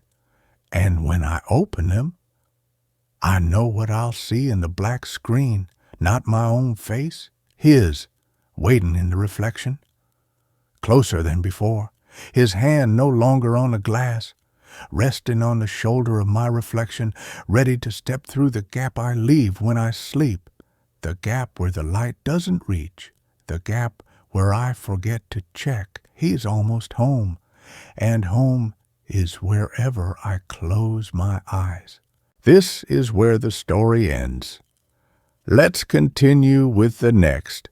Reality around me flickers like a broken screen when I'm alone. I moved into apartment 3B because the rent was $425 a month, utilities included. The listing photo showed sunlit hardwood floors and a kitchen with stainless steel appliances. What I got was peeling linoleum, walls the color of dried mustard, and a refrigerator that hummed like a dying beehive. Mr. Henderson, the landlord, handed me the keys in the dim lobby of the Elm Street building, his eyes darting to the flickering fluorescent light above us. "Quiet building," he muttered, not meeting my gaze. "Just keep the lights on after dark. Saves on the electricity." He didn't explain why. I didn't ask. After the layoff and the eviction, I'd take moldy walls over sleeping in my car. The first flicker happened 3 nights later. I was microwaving frozen dumplings, the only light coming from the oven's glow. The room was silent except for the rhythmic beep, beep, beep, counting down the seconds. Then a stutter. The microwave light dimmed.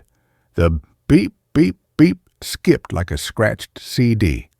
The air thickened, smelling faintly of ozone and wet concrete. For half a second, the kitchen wasn't mine. The linoleum was gone. In its place stretched a narrow corridor of cracked tile, walls lined with rusted pipes that dripped black fluid. At the end of the corridor, a door stood ajar, revealing only deeper darkness. A low, grinding sound vibrated through my bones like stone dragging on stone. Then, snap! The microwave light blazed. Beep, beep, beep. The dumpling spun on the turntable. I stood frozen, spoon halfway to my mouth. The smell of pork and ginger filled the air. Normal, but my hands were shaking. I checked the apartment door. Locked. Windows sealed. I told myself it was stress, sleep deprivation, the cheap LED bulbs buzzing in the ceiling. It happened again the next afternoon. I was sorting laundry in the bedroom, folding a T-shirt. Sunlight streamed through the window, painting warm stripes on the carpet. I lifted the shirt. The light flickered, not the bulb, the sunlight. It fractured into jagged shards of static, like a TV losing signal. The stripes on the carpet dissolved into a grid of pixelated gray. The grinding sound returned deeper this time, accompanied by a wet, clicking rhythm. Click, thud, like something heavy dragging itself across a floor. The bedroom walls bled away. I stood in a vast, empty space. Concrete floor, no windows, no doors, just endless gray walls stretching into shadow. High above, a single industrial light flickered erratically, casting strobing shadows that didn't match my movements. In one of those shadows, something moved, not a shape, a tear, a vertical rip in the air, shimmering like heat haze, revealing only deeper static beyond. From the tear came a whisper, not in my ears, but inside my skull. Almost sinks, almost holds. I dropped the T-shirt. The static collapsed. Sunlight flooded back. The click-thud faded to the drip of the bathroom faucet. I ran to the window. Elm Street was unchanged. Cars passed. People walked dogs. Normal. But the smell of wet concrete clung to my skin. I started documenting it. My phone's notes app became a log of glitches. Oak-Test 12, 2:17 p.m., living room, light from window pixelated, heard grinding, smelled ozone, felt cold spot near radiator. Octay 14, 11:03 p.m., bathroom mirror flickered during toothbrushing, reflection showed cracked tiles behind me. No mirror in reflection, just darkness. Octa 17, 8:44 a.m., coffee maker display glitched, showed error, reality corrupted, reset after 10 seconds. I showed the notes to Maya, my sister, over coffee at her tidy suburban kitchen. She skimmed the list, her brow furrowed. Liv, this sounds like sleep paralysis, or maybe migraines. You've been under so much stress. She pushed the sugar bowl toward me. Have you slept more than 4 hours a night since the layoff? It's not sleep, I insisted, my voice tight. It's when I'm wide awake, alone. The air shudders, like the world is buffering. She reached across the table, squeezing my hand. You need to see someone, a therapist or a neurologist. This isn't healthy. Healthy? I laughed, a sharp, brittle sound. Maya, yesterday I put my keys on the counter. When I turned back, they were on the floor, not dropped.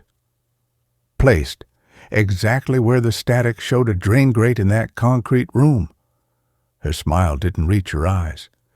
Grief does strange things. After Dad died, I kept hearing his whistle in the shower, for months. She changed the subject, asking about my job search. I stopped talking about the flickers. Mr. Henderson came by to fix the dripping faucet. I mentioned the weird light fluctuations. He didn't look up from his wrench. "This building's old wiring," he grunted. "Voltage spikes. Happens in the 70s. Builds. Keep a lamp on in every room. Steady current helps." He tightened a bolt. The dripping stopped.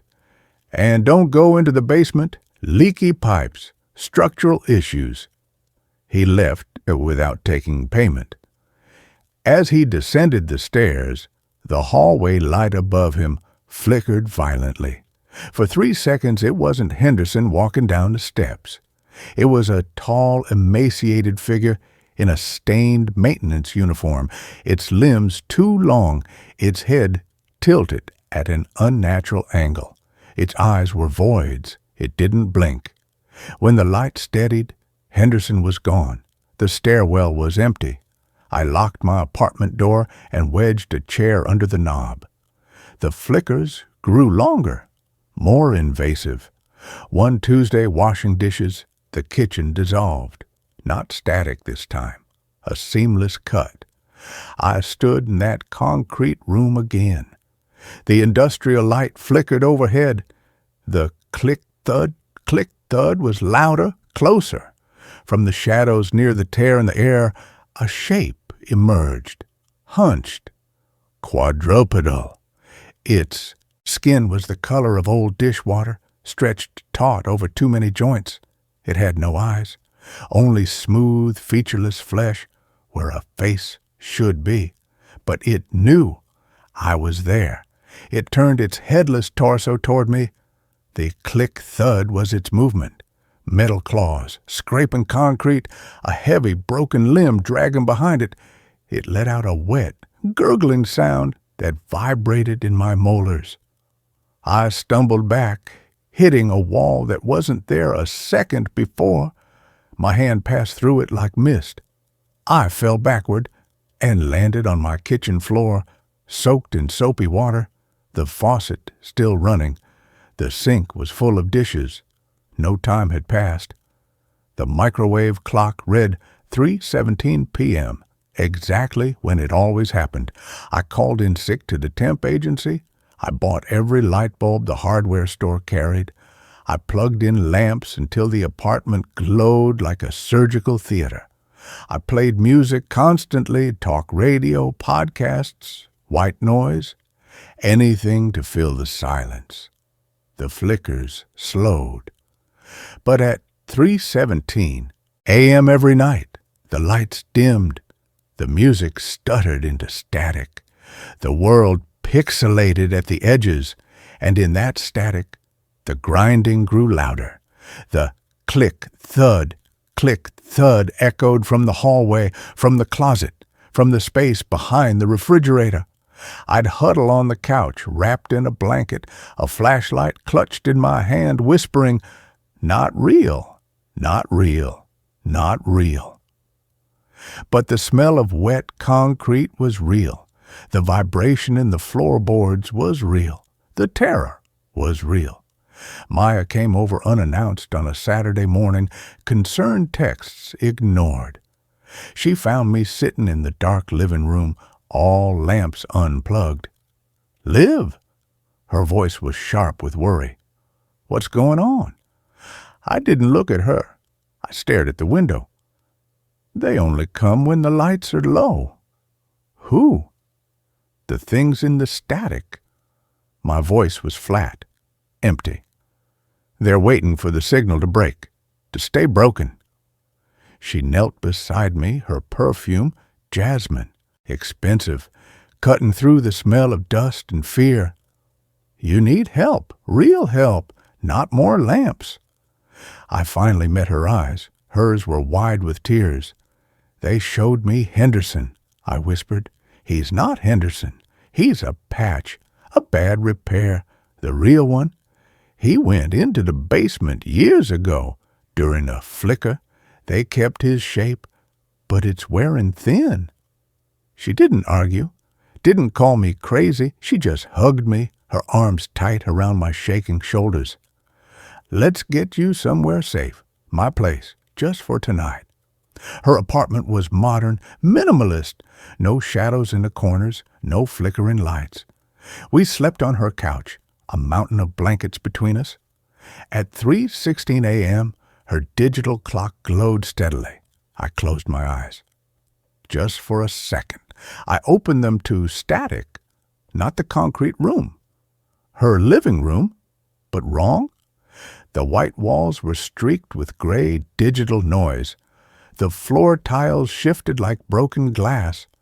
Maya's perfect IKEA furniture bled pixels at the edges, and standing over her sleeping form, a shadow bent close. Not human, taller, thinner. Its outline blurred and reformed with every flicker of the static. It had too many limbs, too many fingers, long and needle-thin, hovering just above Maya's chest. Its face, if it had one, was a shifting mosaic of broken screen fragments. From its form came that same grinding whisper. Sync error, subject unstable, repair required. Maya didn't stir. She slept deeply, peacefully. The shadow thing's fingers dipped lower, toward her heart. I didn't scream. I lunged, grabbed the heavy ceramic lamp from the side table, swung it blindly. It passed through the shadow like smoke. The lamp crashed to the floor, shattering. Maya jolted awake. Live? What? The static vanished. The room was pristine. Moonlight streamed through the blinds. The lamp lay in pieces on the carpet. Maya stared at me, her face pale. You were sleepwalking. You must have knocked it over. I pointed at the space where the shadow had stood. It was here, watching you. It was going to... She cut me off, her voice gentle but firm. Liv, look at me. She took my shoulders. This isn't the apartment. This is my home, safe. There's nothing here but us. She led me to the guest room, locked the door from the outside. Rest. We'll talk in the morning. I didn't sleep. I sat on the edge of the bed, back against the door, listening. At 3:17 a.m., the lock clicked, not turned. Melted. The metal flowed like liquid mercury, reforming into a crude handle on the other side. The door swung open silently. The hallway beyond wasn't Maya's hallway. It was the concrete corridor from my flickers.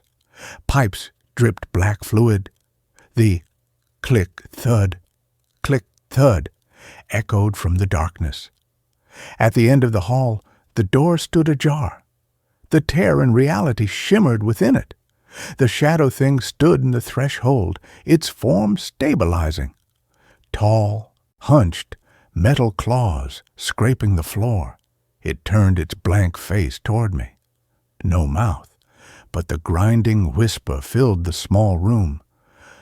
Subject rejected repair, corruption spreading, initiate purge. I ran, not down the hall, through the guest room window. I shattered the glass, tumbling into the rose bushes below Maya's balcony. Thorns tore my arms. I didn't feel them. I ran until my lungs burned, the city lights blurring through tears. I didn't stop until I reached Elm Street, until I stood before the familiar peeling door of apartment 3B. I didn't go inside. I sat on the top step of the building stoop, hugging my knees, waiting for dawn. The street lights flickered, cars passed, normal. But in the gaps between the flickers, in the half-second when the light dimmed, I saw them. Shapes in the alleyways, in the reflections of car windows, hunched figures with too many joints, blank faces drinking in the shadows. They didn't approach. They just watched, waiting for the signal, waiting for the world to glitch. Mr. Henderson found me there at sunrise. He didn't seem surprised. He sat beside me on the cold concrete step, the smell of damp wool and motor oil clinging to him. You saw the between, he said quietly. Not a question. That's what the old tenants called it, the static place, where the signal phrase. He pulled a worn photograph from his coat pocket. A younger Henderson, smiling beside a woman with kind eyes and a little girl with pigtails. My family. 20 years ago, we lived here in 3B until the flickers started. For my daughter first. She'd cry about the broken TV people in her closet. He traced the girl's face on the photo. One night, during a bad flicker, she walked into the static. Just stepped through the wall like it wasn't there. We never got her back. My wife. She couldn't live with the not knowing. She left. Took her own way out. He folded the photo carefully. The building remembers grief. It feeds on it.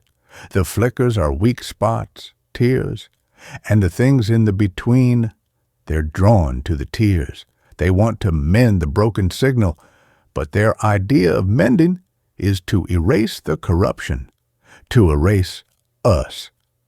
Why me? I whispered. You're hollow, he said simply. Layoff, eviction. The loneliness after the divorce, hollow spaces are easy to fill, easy to overwrite. He stood, brushing dust from his trousers. There's only one way to stop it, to keep the signal stable. How? You have to fill the hollow, not with things, not with people, with light, real light, unbroken light. They can't abide it. He nodded toward the rising sun. Dawn is good, but it's not enough. You need a beacon, something that holds no static, no corruption. He reached into his pocket and pressed something cold and smooth into my palm. An old film camera, a Minolta SRT 101. My father's. He was a press photographer, covered wars, disasters. He said light that captures truth has weight. It holds the world together. Load it with real film. Not digital. Film remembers light the way bones remember blood. His eyes held a deep, ancient weariness. Take it and live. Don't develop the photos alone. I didn't go back to 3B. I rented a room above a laundromat in a different part of town. Cheap, bright. I bought a roll of Kodak Tri-X film. Loaded the Minolta with shaking hands. Every time the world flickered, when the streetlights stuttered, when the bus engine skipped, I raised the camera. Click, click, click. The viewfinder showed static, tears, the grinding shapes. But the shutter clicked anyway. Solid, real. The flickers lessened. The click-thud faded to a memory. For 3 days, the world held steady. I developed the film at a 24-hour photo lab downtown, handing the clerk the sealed envelope. I'll wait, I said. He nodded, disappearing into the red-lit, dark room. When he returned, his face was pale. He didn't hand me the photos. He placed them face down on the counter. I don't know what kind of prank this is, he said, his voice tight. But those images, they're not right. The negatives are blank except for one frame, and that one, he wouldn't look at me. I suggest you forget you ever took them. I took the envelope, walked to a park bench under a weak afternoon sun, opened it with numb fingers. Most prints were pure black, blank. But the last one, it showed the concrete room, sharp, clear, no static. In the center stood the shadow thing, frozen mid-stride. Its form was detailed, metal claws, dripping joints, the blank face reflecting the industrial light. But it wasn't alone. Behind it, half hidden in the shadows near the tear, stood figures. Dozens of them, men, women, children. Their features were blurred, smudged like wet ink, but their postures were unmistakable. Resignation, defeat. Their bodies flickered at the edges, dissolving into static. They weren't prisoners. They were patches, failed repairs. Henderson's daughter was among them, her pigtails barely visible, one small hand reaching toward the tear as if still trying to get back. And in the foreground, kneeling near the shadow thing's clawed foot, was a figure in a familiar thrift store coat. Me. My face was turned toward the camera, mouth open in a silent scream. But my eyes were voids, smooth, featureless, like the thing's face. On the back of the photo, in handwriting that wasn't mine, jagged, mechanical, a note was scrawled, "Synchronization complete. Corruption purged. Welcome home. Live." I dropped the photo. It fluttered to the pavement like a dead leaf. The park sounds faded, the laughter of children, the rustle of leaves, the distant traffic. The air thickened, smelled of ozone, wet concrete. The light dimmed, not sunset. Glitch. The world fractured into jagged pixels. The grinding sound rose from the earth itself, from the shadows beneath the park benches, from the cracks in the sidewalk. The hunched shapes emerged. Dozens of them. Blank faces turned toward me, claws scraping concrete. The click-thud became a roar. I raised the Minolta. My hands didn't shake. I looked through the viewfinder, not at the shadow things, at the sun, low in the sky, golden, unbroken. I pressed a shutter. Click. The static shattered. Light exploded, not from the sun, but from the camera itself. A pure white radiance that burned away the pixels, the grinding, the stench of concrete. The shadow thing shrieked, a sound like tearing metal, and dissolved into smoke. The park snapped back into focus. Children laughed on the swings. A dog chased a squirrel. Normal. But the Minolta was gone, melted in my hands. Only the lens remained, warm and smooth against my palm. I walked back to Elm Street as dusk fell. The building looked the same, peeling paint, flickering lobby light. I didn't go to 3B. I climbed the stairs to the roof. The city spread below me, lights blinking on as night deepened. I held the melted camera lens up to the first stars. It caught the glow of a passing plane, refracted it into a beam of pure, steady light that cut through the gathering dark. The flickers haven't stopped. Not really. At 3:17 a.m., when the streetlights dim, I feel the static hum in my bones. I smell the wet concrete. I hear the click-thud from the stairwell, but I stand on the roof. I hold the lens to the sky. I let the light, real light, unbroken light, pour through it. The beam cuts the darkness. The static recedes. The grinding fades. Henderson watches me sometimes from the alley below. He doesn't wave. He just nods, his face half in shadow, half in the lens light. I know what he sees, not just me. The hollow space beside me, the shape that flickers at the edge of the beam, waiting. Patient, the light is holding, for now. But light needs fuel, and the hollow inside me, it's so very deep. Last night, as I stood on the roof, the beam faltered, just for a second. In that gap, the static rushed in. The city lights pixelated. The click-thud echoed from the fire escape.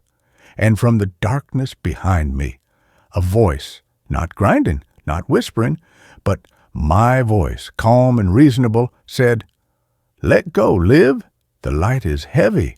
The hollow is warm. We can mend you. We can make the flickering stop." I tightened my grip on the lens, felt its heat, thought of the park, the children's laughter, the dog chasing the squirrel, real things, warm things. I didn't turn around. I raised the lens higher. The beam steadied, but part of me, the small, starved part that remembers the warmth of Sarah's hand, the smell of my father's pipe tobacco, the sound of my own laughter before the world broke, part of me wants to drop the lens, to step into the static, to let the hollow be filled. The light is heavy, and the darkness is so very patient. I hold the beam steady. I wait for dawn. I listen for the click, and I wonder how long my hands will keep from shaking. That concludes this story. A new one begins now, the night shift. I am writing this down because I need someone to believe me, even if I never go back to that place again. I was broke. That is the only reason anyone takes the graveyard shift at a place like Ironclad Self-Storage. I was 23, living in a basement apartment that smelled like mold, and I had exactly $12 in my bank account. When I saw the ad online, Night Watchman, immediate start, cash pay, I didn't ask questions. I didn't ask why the last guy quit. I didn't ask why the pay was so high for sitting in a chair. The facility was located at the edge of town, where the paved roads turned into gravel and the streetlights stopped working. It was huge. Imagine a city made of metal. There were hundreds of shipping containers arranged in long, straight rows. Some were new and blue, others were old, rusted, and brown. They were stacked too high, creating narrow alleys that felt like tunnels. My station was a small white shack at the main gate. It was basically a tin can with a window. Inside, there was a desk, a rolling chair with a broken wheel, a coffee maker that burned everything, and a bank of 6 security monitors. "It's easy," the manager, Mr. Garrick, told me on my first night. He was a sweaty man who wouldn't look me in the eye. "Do your rounds every 2 hours. Shine your light down the rows. Check the locks. If you see kids, call the cops. If you see anything else, just stay in the booth and lock the door." "What do you mean, anything else?" I asked. He didn't answer. He just handed me a heavy ring of keys and walked to his truck. "Don't fall asleep, kid," he said, and then he was gone. The first week was boring. It was so quiet out there. The only sound was the wind humming through the gaps between the containers. It made a low, mournful, whistling sound, like someone blowing over the top of a glass bottle. But on the second Tuesday, the weirdness began. I was doing my 2 a.m. round. I was walking down row C. The gravel crunched loudly under my heavy boots. I was shining my flashlight on the padlocks, checking to make sure they were secure. Then I heard a radio. It was faint. It sounded like static mixed with a voice. It was coming from inside a container halfway down the row, Unit C-14. I stopped. I put my ear against the cold corrugated metal. "Help! Please! Cold!" It was a woman's voice. She sounded terrified. "Hello?" I yelled, banging on the door with my fist. "Is someone in there?" The voice stopped immediately. I grabbed my radio to call the police, but then I looked at the lock on the door. It was rusted solid. A thick layer of orange rust covered the latch. There were spider webs connecting the lock to the door handle, thick, dusty webs that had not been broken in years. Nobody had opened that door in a long time. "Hello?" I called again. Silence. I told myself it was just interference. Maybe a truck driver on the highway nearby using a CB radio, and the metal container picked up the signal. I walked back to the booth, but I kept looking over my shoulder. The next night, the weather turned bad. A heavy storm rolled in from the coast. The rain didn't just fall, it hammered down.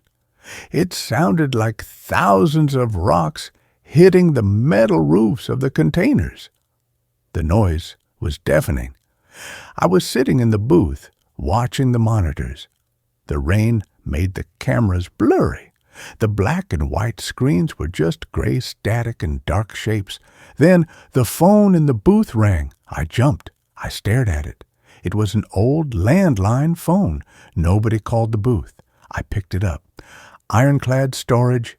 This is Evans. Open the gate, a voice said. It was my voice. I almost dropped the phone. It wasn't just similar. It was my voice.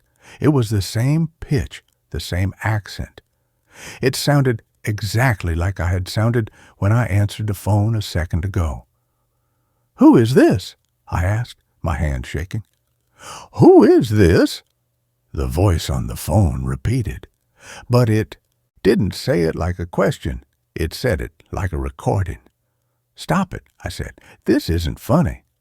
"Stop it," the voice said. Then it laughed. A dry, glitchy laugh. "Open the gate, Evans. I want to come in." I slammed the phone down. I looked at the gate monitor. The front gate was closed. The road outside was empty. There was no car, no person, just the pouring rain.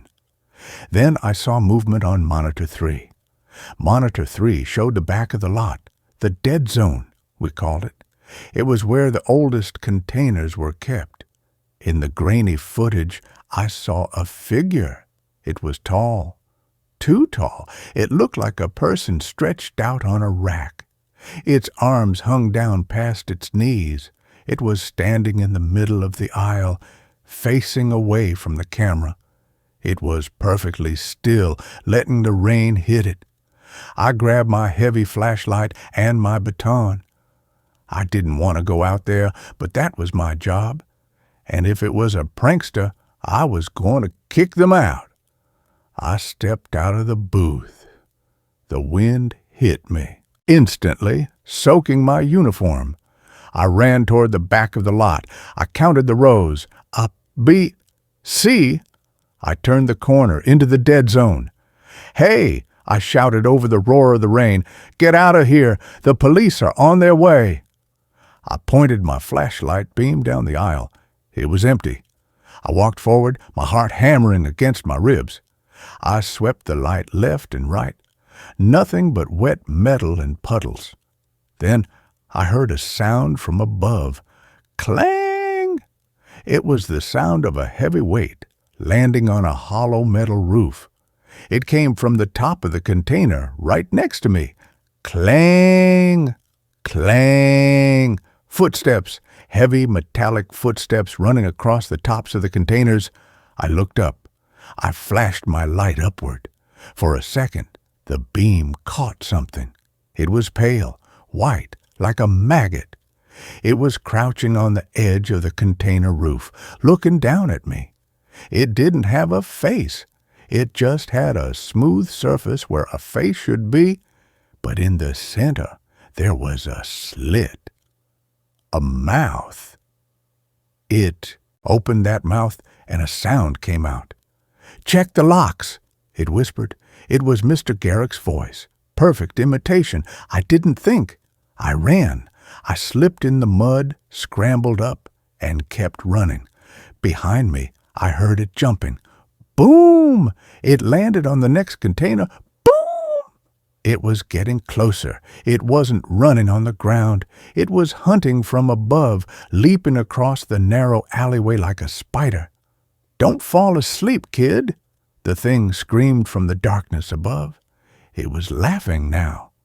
"Don't fall asleep." I saw the light of the guard booth ahead. It looked like heaven. I sprinted the last 50 yards. I could hear the thing landing on the ground behind me now. Splash, splash. It was on my level. I threw myself at the door of the booth, ripped it open, and dove inside. I slammed it shut and locked the deadbolt. I backed away, grabbing the heavy desk and shoving it against the door. Thud! Something hit the door hard. The whole shack shook. "Open the gate," my own voice whispered from the other side of the thin door. "It's cold out here." I crawled into the corner under the desk. I covered my ears. I squeezed my eyes shut. It didn't stop. For hours it circled the booth. Sometimes it tapped on the glass window with a fingernail. Tap, tap, tap. Sometimes it banged on the roof. Sometimes it mimicked voices. My mom, my dad, Mr. Garrick. It recited conversations I had days ago. "I need this job," it whispered in my voice. "I have $12. I stayed under that desk until the sun came up. When the gray light of dawn finally filled the booth, the noises stopped. I waited another hour before I moved. I slowly pulled the desk away. I unlocked the door. The rain had stopped. The air was cold and fresh. I walked outside. The wet gravel was marked with mud. There were footprints all around the booth, but they weren't shoe prints. They looked like handprints, but with fingers that were too long and too many joints. They circled the booth over and over again. I didn't do a final round. I didn't write a report. I got in my rusted sedan and I drove away. I drove straight to Mr. Garrick's house. I knew where he lived because I had dropped off paperwork there once. I pounded on his door until he answered. He was in his bathrobe, holding a coffee. He looked at my pale face, my muddy uniform, and he knew. "I quit," I said, "and I want my pay." He didn't argue. He went inside, got his wallet, and handed me $300 cash. "Did you see it?" he asked quietly. "I saw something," I said. "What is it?" "I don't know," Garrick said. He looked tired. "It's been there since the place was built. It likes the containers. It likes the echoes. We tried to get rid of it. We brought in dogs once. The dogs, they didn't come back out of the maze." "You sent me in there knowing that?" I yelled. "I needed a guard." He shrugged. "Insurance requires it. If no one watches the monitors, we lose our license." Left him there. I took the money and I drove 2 towns over. I rented a motel room for a week. That was 3 years ago. I have a new job now. I work in a library. It is bright, and there are always people around, and there are no metal boxes. But I am writing this because last night I was walking home. It was raining. I walked past a construction site. There was a large blue shipping container on the sidewalk used for storing tools. As I walked past it, I heard a sound from inside. Tap, tap, tap. I stopped.